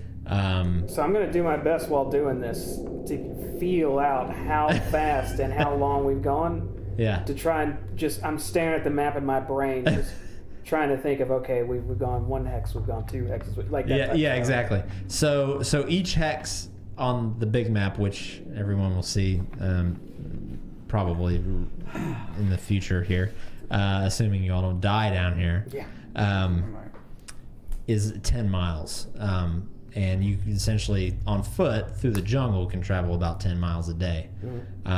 You guys go and kind of, I'm assuming, probably kind of alternate out, who's giving the brunt of the strength to push this thing forward. Probably about 4 or 5 hours go by, and you're still going. And at this point, you probably haven't. It's kind of twisted and turned a few times, but you get the idea. Maybe you're heading, maybe northwest, maybe west, maybe north, but it's got to be one of those 3. Okay.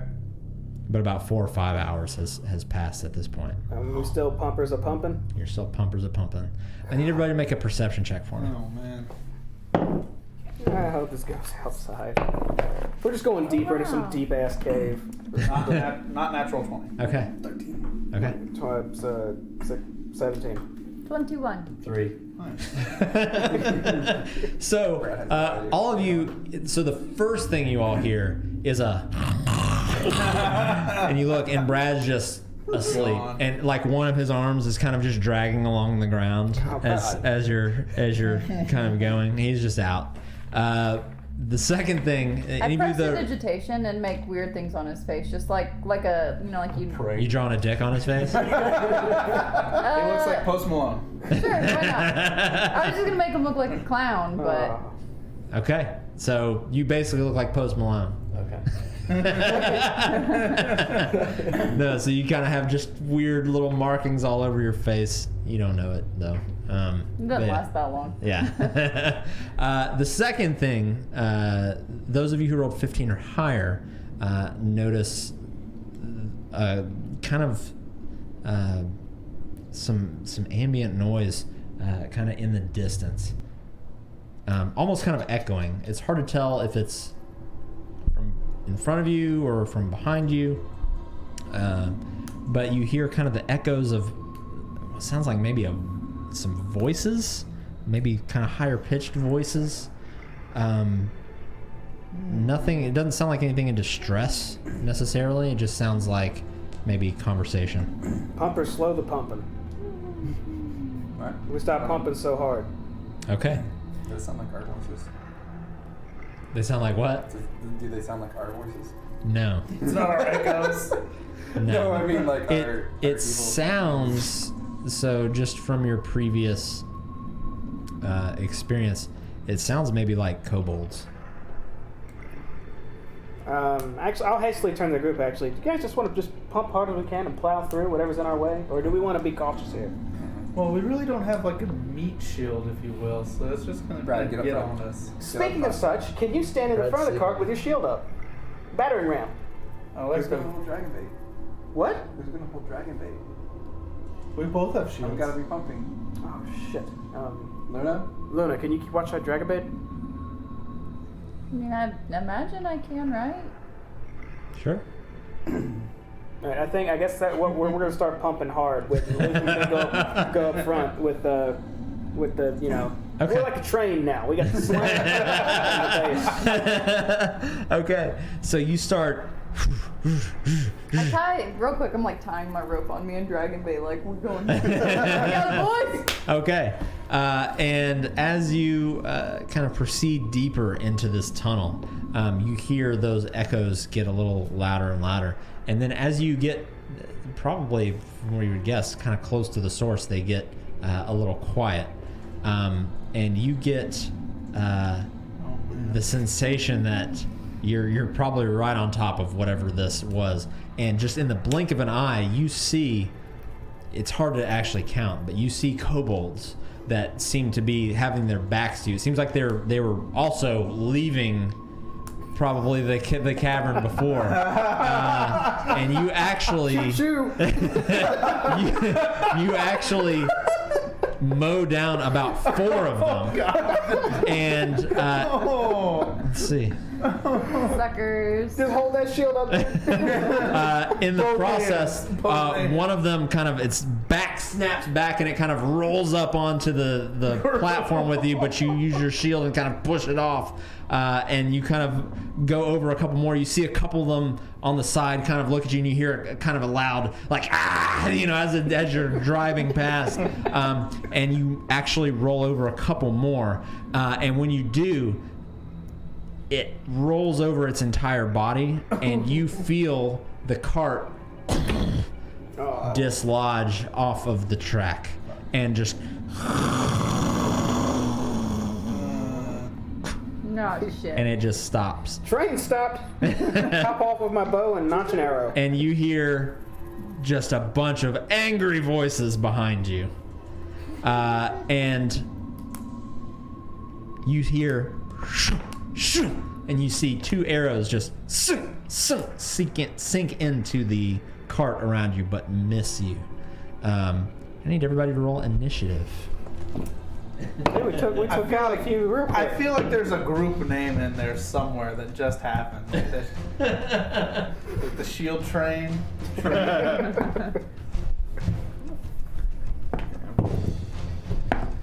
Oh wow! There's Alright. Ooh, how about this? How about this for a group? How about this for a group name? We're called the Milkmen. Because Milkmen. we deliver. Oh my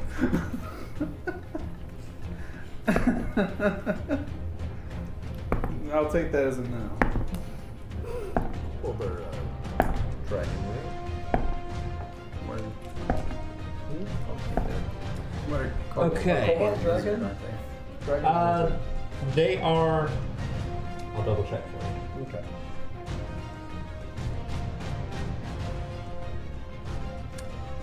All right. So as you're all kind of sitting there, you hear the footsteps of quite a few Foxman. kobolds coming up towards you. One thing that you also see that kind of catches you a little off guard is that after these 2 arrows, you see a kind of a bolt of flame hit the cart as well, and kind of catch the edge of the cart a little bit on fire, not like blazing, it's not spreading. And you see one kind of kobold in the back, kind of in some robes and everything like that. So let me get my initiative.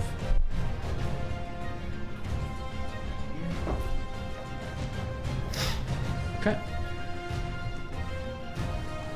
25 to 20.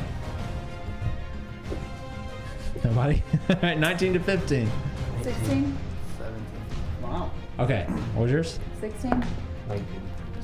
Okay.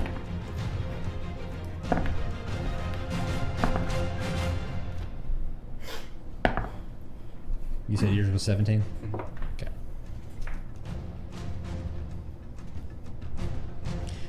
14 to 10. 14. 12. All right. Well, that was quick.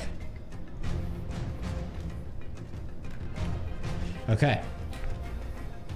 So, get this pulled up here.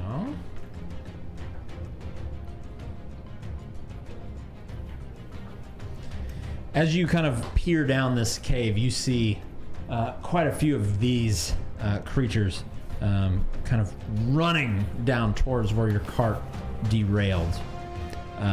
And you kind of catch it just in the nick of time. Brad, you kind of wake up as an arrow just sinks right next to your head.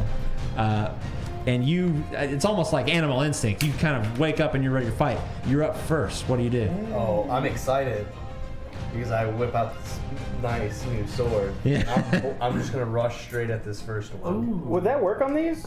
That's what I'm checking right now. We're about to learn today. I don't They're know. dragon type folk, right? They're dragon kin? They. Or That's what I'm checking right now. Go ahead and roll your attacks. I'm gonna check. All right.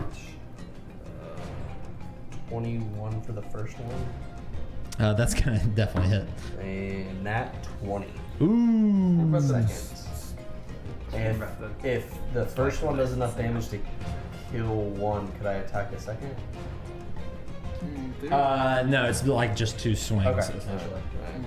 Hopefully it doesn't make this one. They are actually technically not considered dragonkin for whatever reason. That's fine. I'll still kill it. Maybe.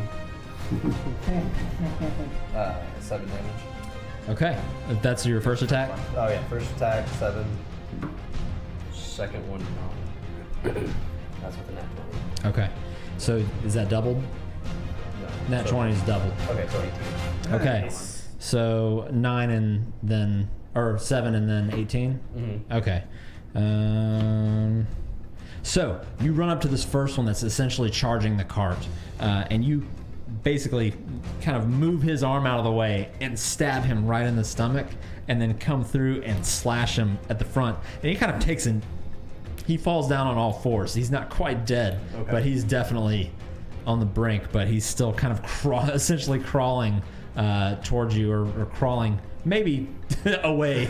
I'm not sure at the moment, but he's definitely not doing great. That being said, the kobolds are going to kind of rush the cart at this point. The one that's crawling away from you is going to take a kind of a swing at you as it's crawling away. And that is going to be a 19 to hit. Yep. Okay. RD4 so hard to pick up. That's going to be 3 damage as he just kind of swipes across your shin, essentially, as he's just hobbling along the tracks there. The rest of these are going to crash into you, essentially.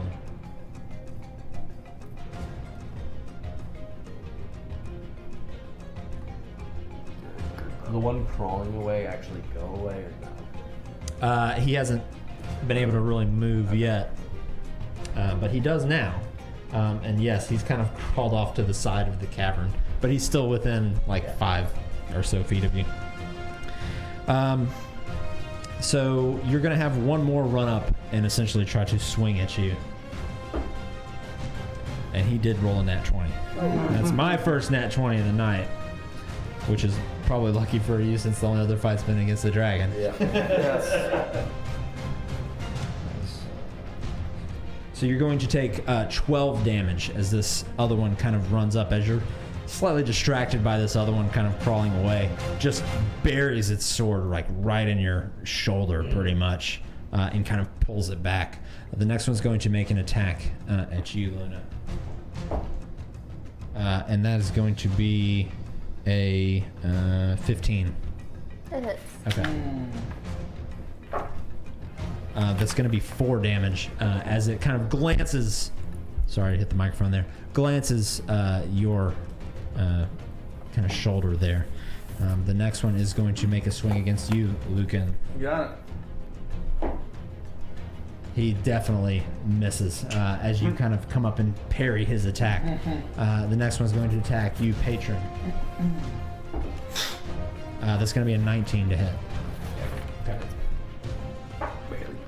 That's going to be 7 damage as it finds just so luckily, the weak spot in between your armor and cuts into you. As all this is happening, you see coming at you, Sigor, this orb of kind of bright light, almost a fiery light. Yep. Make a spell attack against you here. What's your AC? 15. Okay. There it is. And it does roll a 17. And you are going to take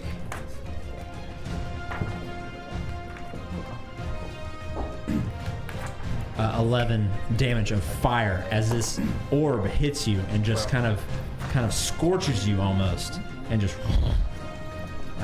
as this, it almost kind of singes your eyebrows off. And when you look, you see that it came from this one in the back that's essentially thrown a spell at you, which in your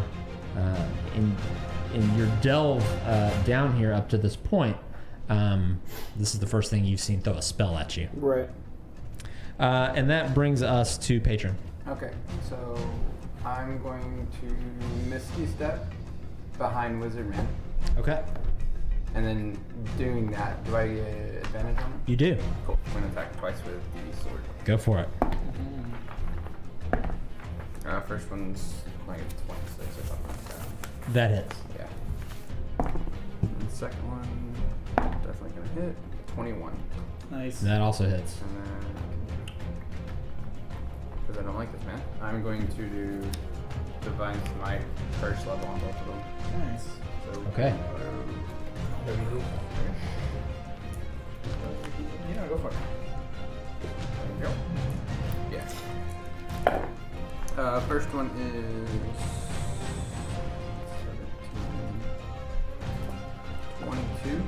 Okay.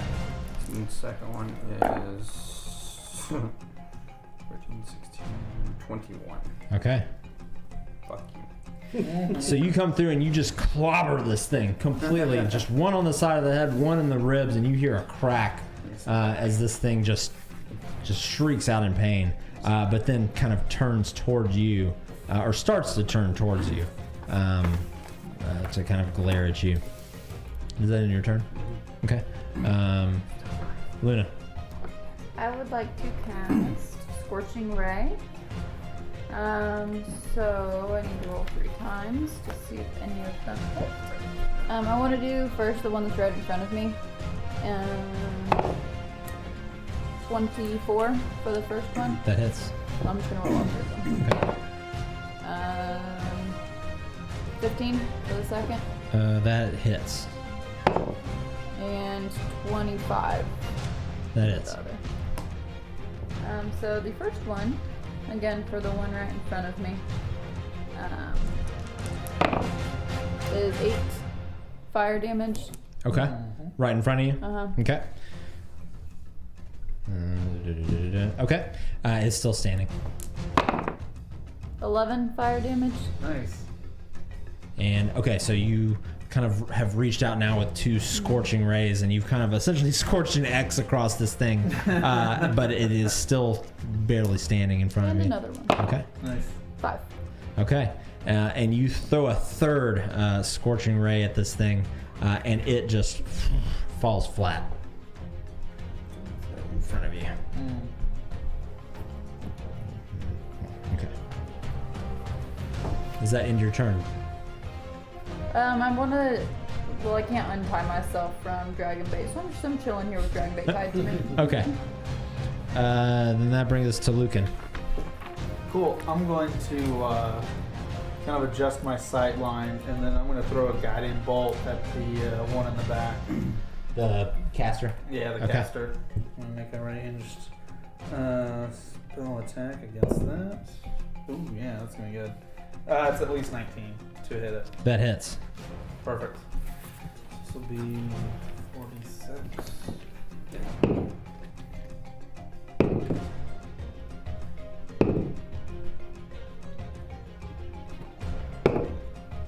Wow, man, that's good. 19 radiant Ooh, nice. on that guy.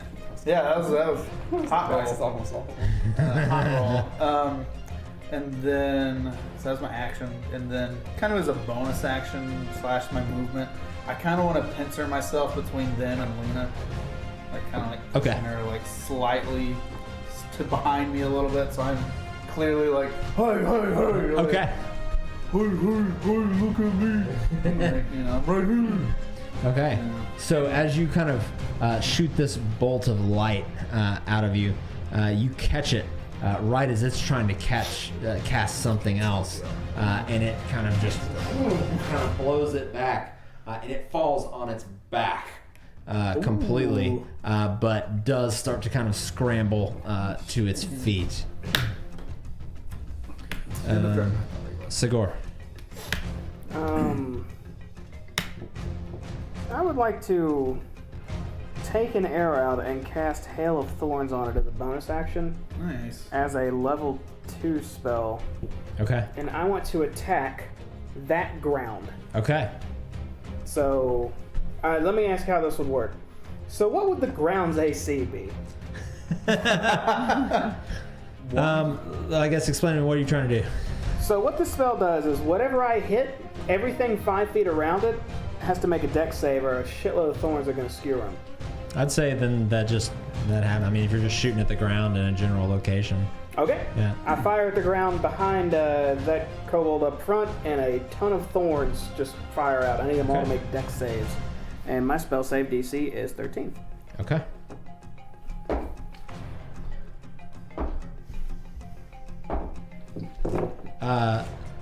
The first 2 on the left there failed, and the third one succeeded. Alright, so these 2 will take 10 piercing damage, and that'll take 5 then. Okay. And I will follow up with a second arrow attack. I'll turn and just fire at this guy who's really close to me. Okay. I'm going to sharpshooter this one. Go for it. To non-nat 20. That hits. He's not hurt at all, is he? No. Okay. So in that case, it's just 16 piercing damage. Okay. Very good. So as you kind of reel back your bow, you kind of whisper almost a little enchantment on your arrow, and when you fire it into the ground, before it hits, you see kind of these wooden thorns come off of it and just sink into the ground, and then they essentially sprout up and stab into the kobolds in that general area. You kind of hear them shriek out, and then this one here, as you sink your arrow into it as well, just you just hear a collective sigh of just pain echo through the chamber here. Yeah. None of them seem to fall over at the moment, though. And that is going to bring us to the top of the round for Brad. The one that really hurt me is the one right in front of Lucan, correct? The one that really hurt you was that. Oh, that really hurt you? Yeah, it was that one right in front of Lucan. Okay, Yeah. I'm going to take a step forward and attack him twice. Okay. 17 for the first one. That hits. Non-nat 20 for the second They one. both hit. Nice.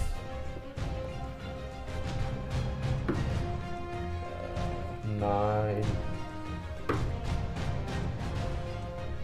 11. Okay, so you come through and run up and you cut this thing's, essentially cut his legs out from under him. He falls down and then you stab him through the throat and this thing just falls over dead. If I use my action surge, I can use it on a separate. Mm-hmm. Well, I'm going to turn around and smile, smile at the one that I heard already and finish him off with hopefully 2 more attacks. Okay, 12. that does not hit. 13. That doesn't hit either. Oh. So you turn around and this one's just kind of crawling down looking at you, like kind of looking up at you as you come down, and you just completely, you swing on the left side of his head and then swing on the right side of his head. And now you're just kind of looking at each other. I will just kind of like look around, nimble escape. Solid. No one saw that. No one saw And that. just kind of go right between the two. Okay. Hiding kind of behind, That didn't happen. Yeah. Okay, so now you're going to see Sigor. This one run up to you. This one's going to run over towards Luna. This one's going to kind of crawl back as this caster one turns towards you. And you see fire kind of light up in its hands. Good thing it works this time. Yeah, right? He's also glowing and advantage on attacks against him because my Got the guiding bolt. Guiding bolt. Ooh. Yeah. Even better.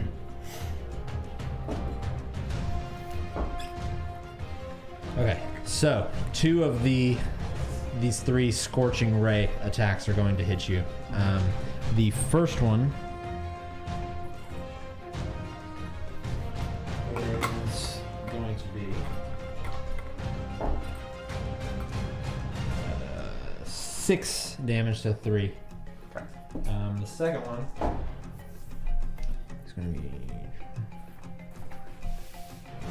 is going to be 24 damage, but you take half, so 12. Yeah. The second one was a nat 20. Oh wow. Yeah. That makes so much more sense now. And then as a secondary action, it is going to turn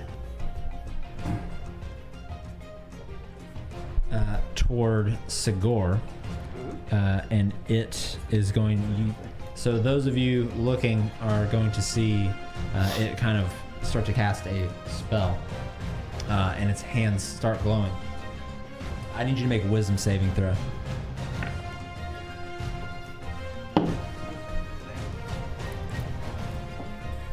Uh, 10. Okay. So suddenly you feel like you're not in control of your own actions. and almost as if you're just completely compelled to do this, you turn and take your bow and take a shot at Luna. You want me to roll for that? Mm-hmm. All right. Oh man. 28. That hits. Roll damage. Luna, have you been hurt already? Yet? This fight? Yeah.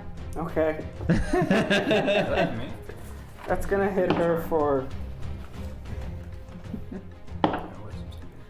18 piercing damage. So, Luna, you're kind of standing here watching this battle, and all of a sudden you feel a sharp, horrible pain in your back as an arrow just pierces through your shoulder. Oh, no. That was 18. Yeah. Luna! Sorry!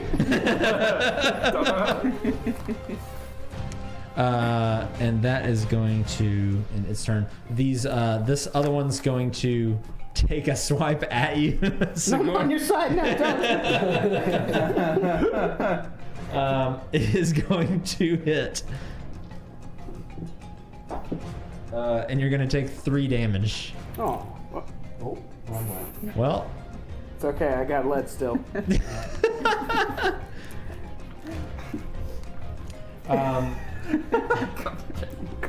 but when that damage hits you, you actually snap out of whatever weird trance you were in. Oh, good.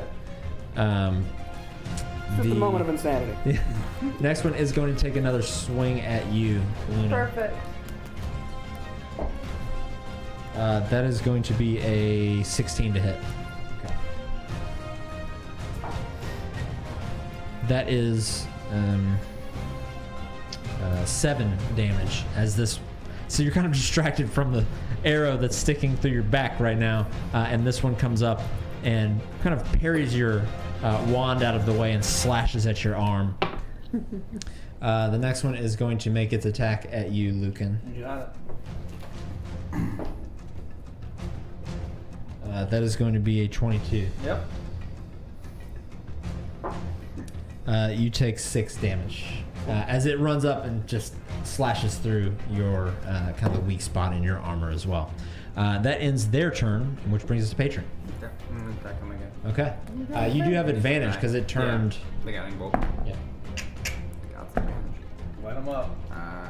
16. That hits. 26. Okay. So you, as this thing turns. No, that was the second attack. Oh, okay. Yeah. I so- didn't do that one. All right. First one is 4 plus 5. So that's 22. Okay. Nice. So. Close. As this thing turns around to do whatever crazy shit that it did to Sigor, you absolutely come down on top of this thing's head and cave it in. And this thing just collapses in front of you. Good work. We can take a break. So it is removed from combat now. Does that end your turn? Because you have a second attack? Or was that just That if was you both. attack the That was same both. thing? That was both attacks. Okay, Get gotcha. the movement? Oh, gotcha. Okay. Yeah, you do have movement. Just gonna chill there for now. Okay. So you're kind of reveling in your. Trying to clean the blood off myself. There you go. Luna. I want to do poison spray on the one that's like, I guess, directly in front of Sure. me. So it needs to make a Constitution saving throw. Okay.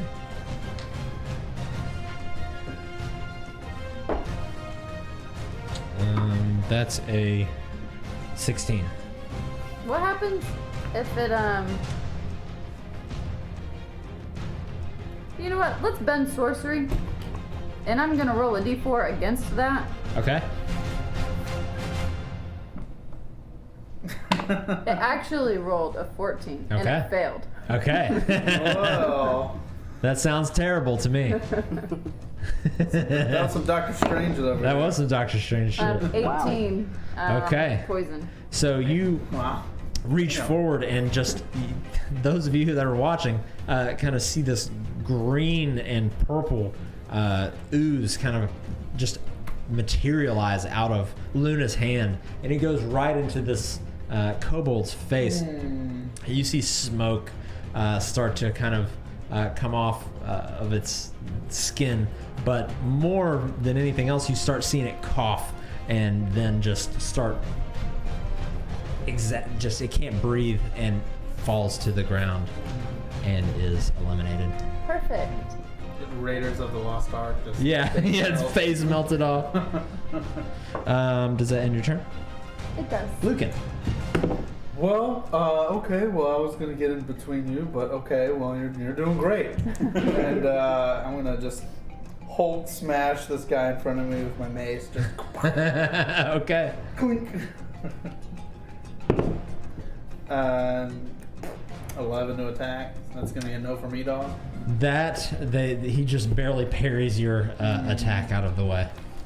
As my bonus action, though, I am gonna pop a good old mass healing word off. So, man, look at that. Everybody gets healed for 14. Wow. Congratulations, Big heals. including myself. All my little cuts and scrapes go completely away. They just kind of start to stitch themselves up. I'm all back to normal. And then I'll just kind of like, again, even though you just destroyed that guy in front of me, this is pretty good. I'm gonna kind of like in between myself, between Luna and the two that are left. Just kind of like, I'm here. Look at me. Okay. End of turn. Sigor, you find yourself in control of your actions again. I'm gonna.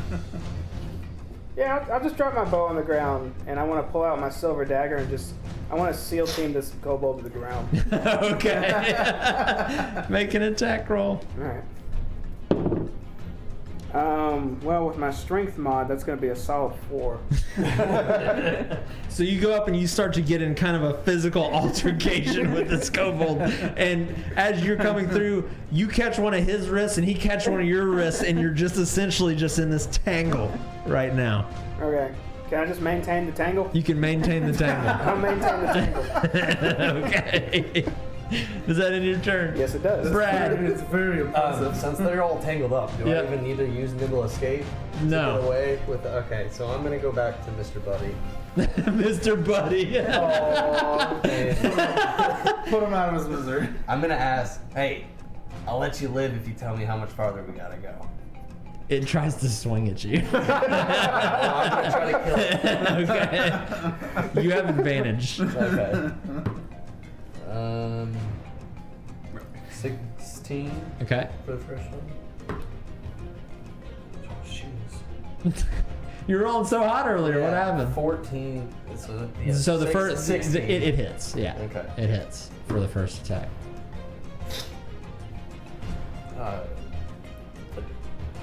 14 or 10. So the second attack misses, but the first attack does hit. 11.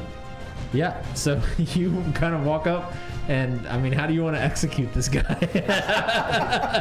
Is it like on all fours? Kind of Yeah, he's pretty much just kind of crawling away. You cut his legs out from under him. head straight off. Okay. So decapitation. Decapitation. Okay, so you walk up, he tries to swing at you, there's no quarter here. So you kind of walk in front of him, very chest out, kind of, and come down right on the top of his neck and just. Well, I wasn't Head gonna let down you live his anyways. And he is eliminated. Does that end your turn? It does. Okay. That brings us to our last two remaining kobolds here. One of which is going to take a swing at you, Sigor. Wait, we're not tangled? Well, he's going to try and attack you. Oh, okay, I gotcha. in the entanglement. And he did. He rolled a nat 20. No, punch. Should there be a disadvantage because it's tangled? It's not necessarily. They're kind of evenly. grappled, They're he's kind gonna of evenly headbutt or matched something. essentially at this point. I tried, Sigor. Oh. Yeah, that was a good try. So he's. I'll say this: you kind of have his right arm, which is the arm that his dagger is in, but he manages to get his left hand free and go for essentially a gut punch on you. All right. And that's going to be 3 damage that you take just in the stomach On a nat 20. on a nat 20. I'll take it. I'll cough a lot. So, yeah. I still got him. And this one, the other one's going to take a swing at you. Got it. Lucan. Got it. Bring it on. Where'd my d20 go? That's why I'm I got so many dice over here. He rolled like a 6, so that's not gonna hit. So he tries to come at you with his dagger, but you just completely deflect the attack. Patron. I'm gonna run up to the one that just attacked Lucan and attack him. You have advantage. I'm just gonna do one first, so non-nat 20. That is. And that is 10 damage. Yeah, so you manage to basically bludgeon this guy in his back, and he kind of stumbles forward, but he's still standing. Ooh. Yeah. Yeah, he's dead. I sliced his head off too. Yeah. with your hammer? No, I'm using DB sword. Oh, you're using DB sword. That's right. You got DB sword now. When I slice Okay. it off. So, Lucan, you're kind of just looking at this. You see him just get sliced up from the back, and then you just see his head just kind of flop off of his body in the darkness. And this one is That's now, great. eliminated. Does that end your turn? I'm gonna take a step forward and be like, "Hey, I'm back." Kind of step over the body of this dead kobold. Whoa, that was good work, Patron. Luna. Stevie sword. I want to use. Let's try and do chill touch this go around. Okay. And let's see, spell attack. Thank you. Natural 20. Okay. Oh man, how about that? Okay. It's really cold. D8.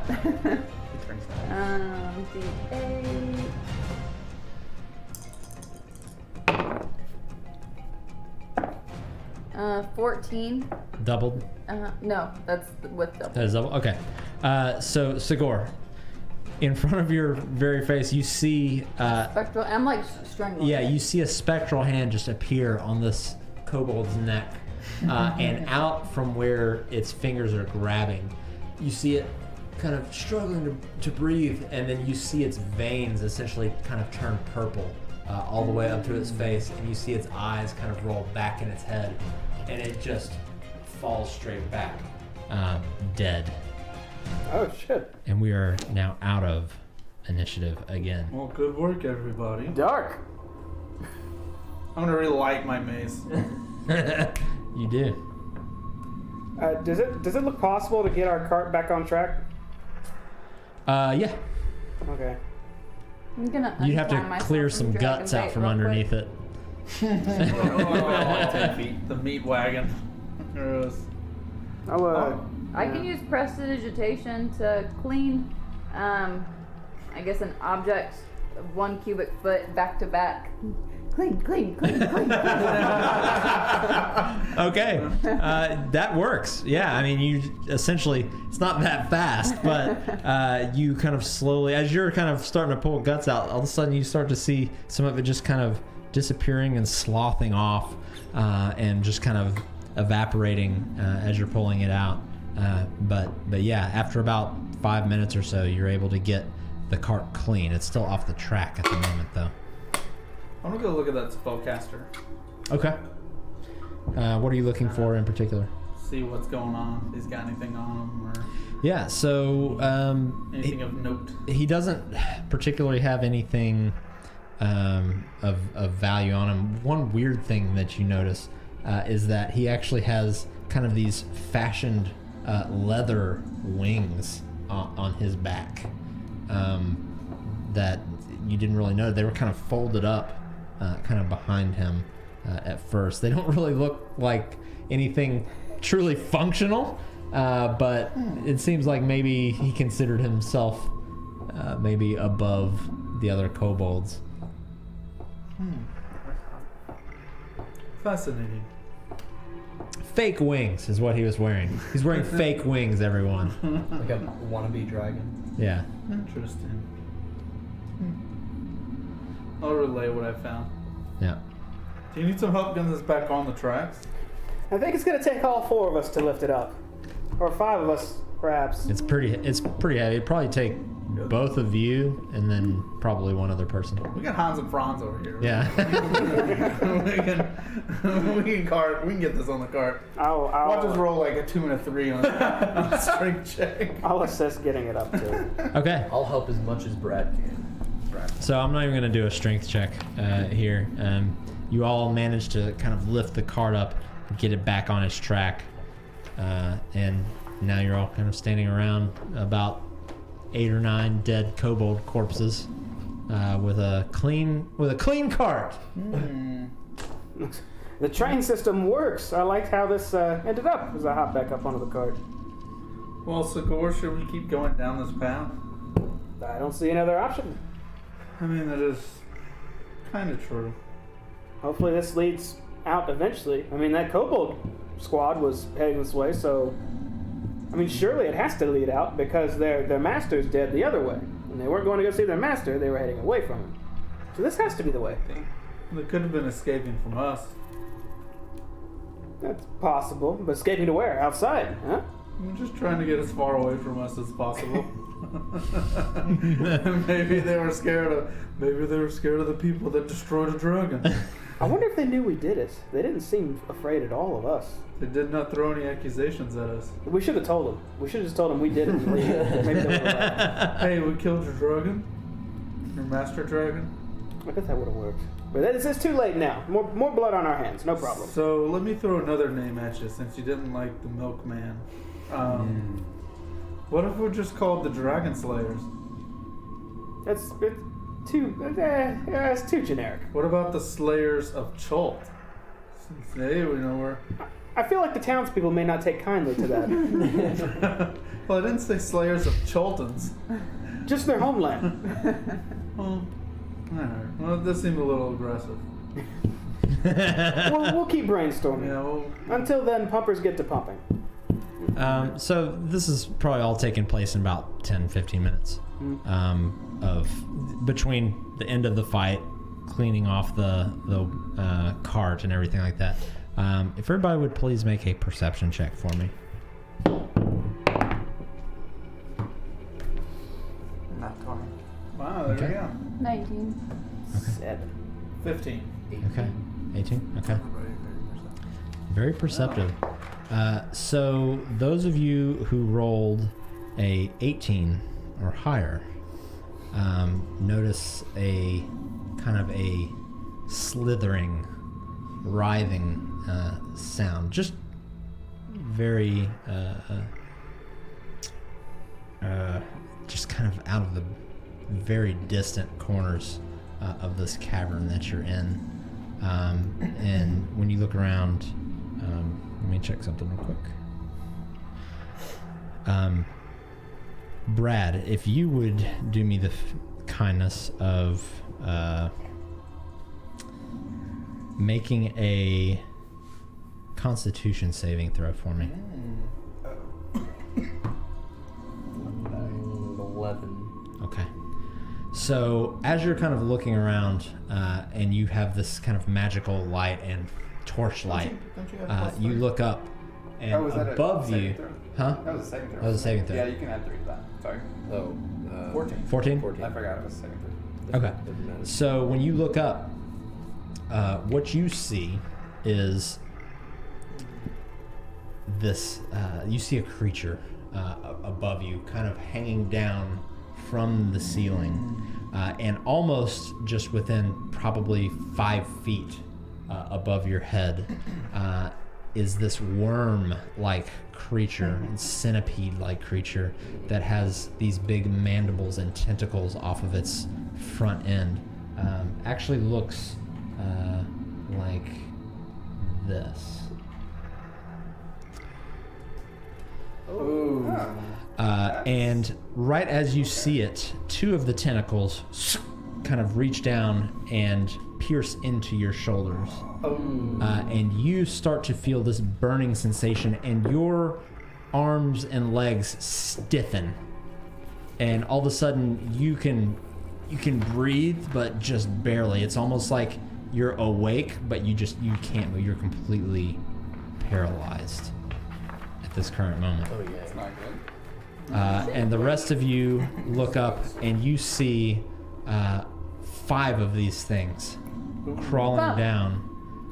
Brad, as you kind of look up and see this final thing, you fall back onto your back and just see all 5 of these things crawling down through crevices in the ceiling. I think we should go. Unable to move. And that's where we're going to end our session tonight. Brad's gonna die. So I appreciate everybody for sticking around with us. We went a little later tonight than we normally do because we started a little late. But we will pick this up next Saturday at 8 and see what happens. Again, I thank you all for watching. If you enjoyed what you saw tonight and are interested in coming and visiting us again on the following Saturdays, give us a follow. We really appreciate it. We'll also be streaming some Overwatch and other games like that throughout the week. So until next weekend, thank you all for watching, and we'll see you next Saturday. Bye. Bye. Bye.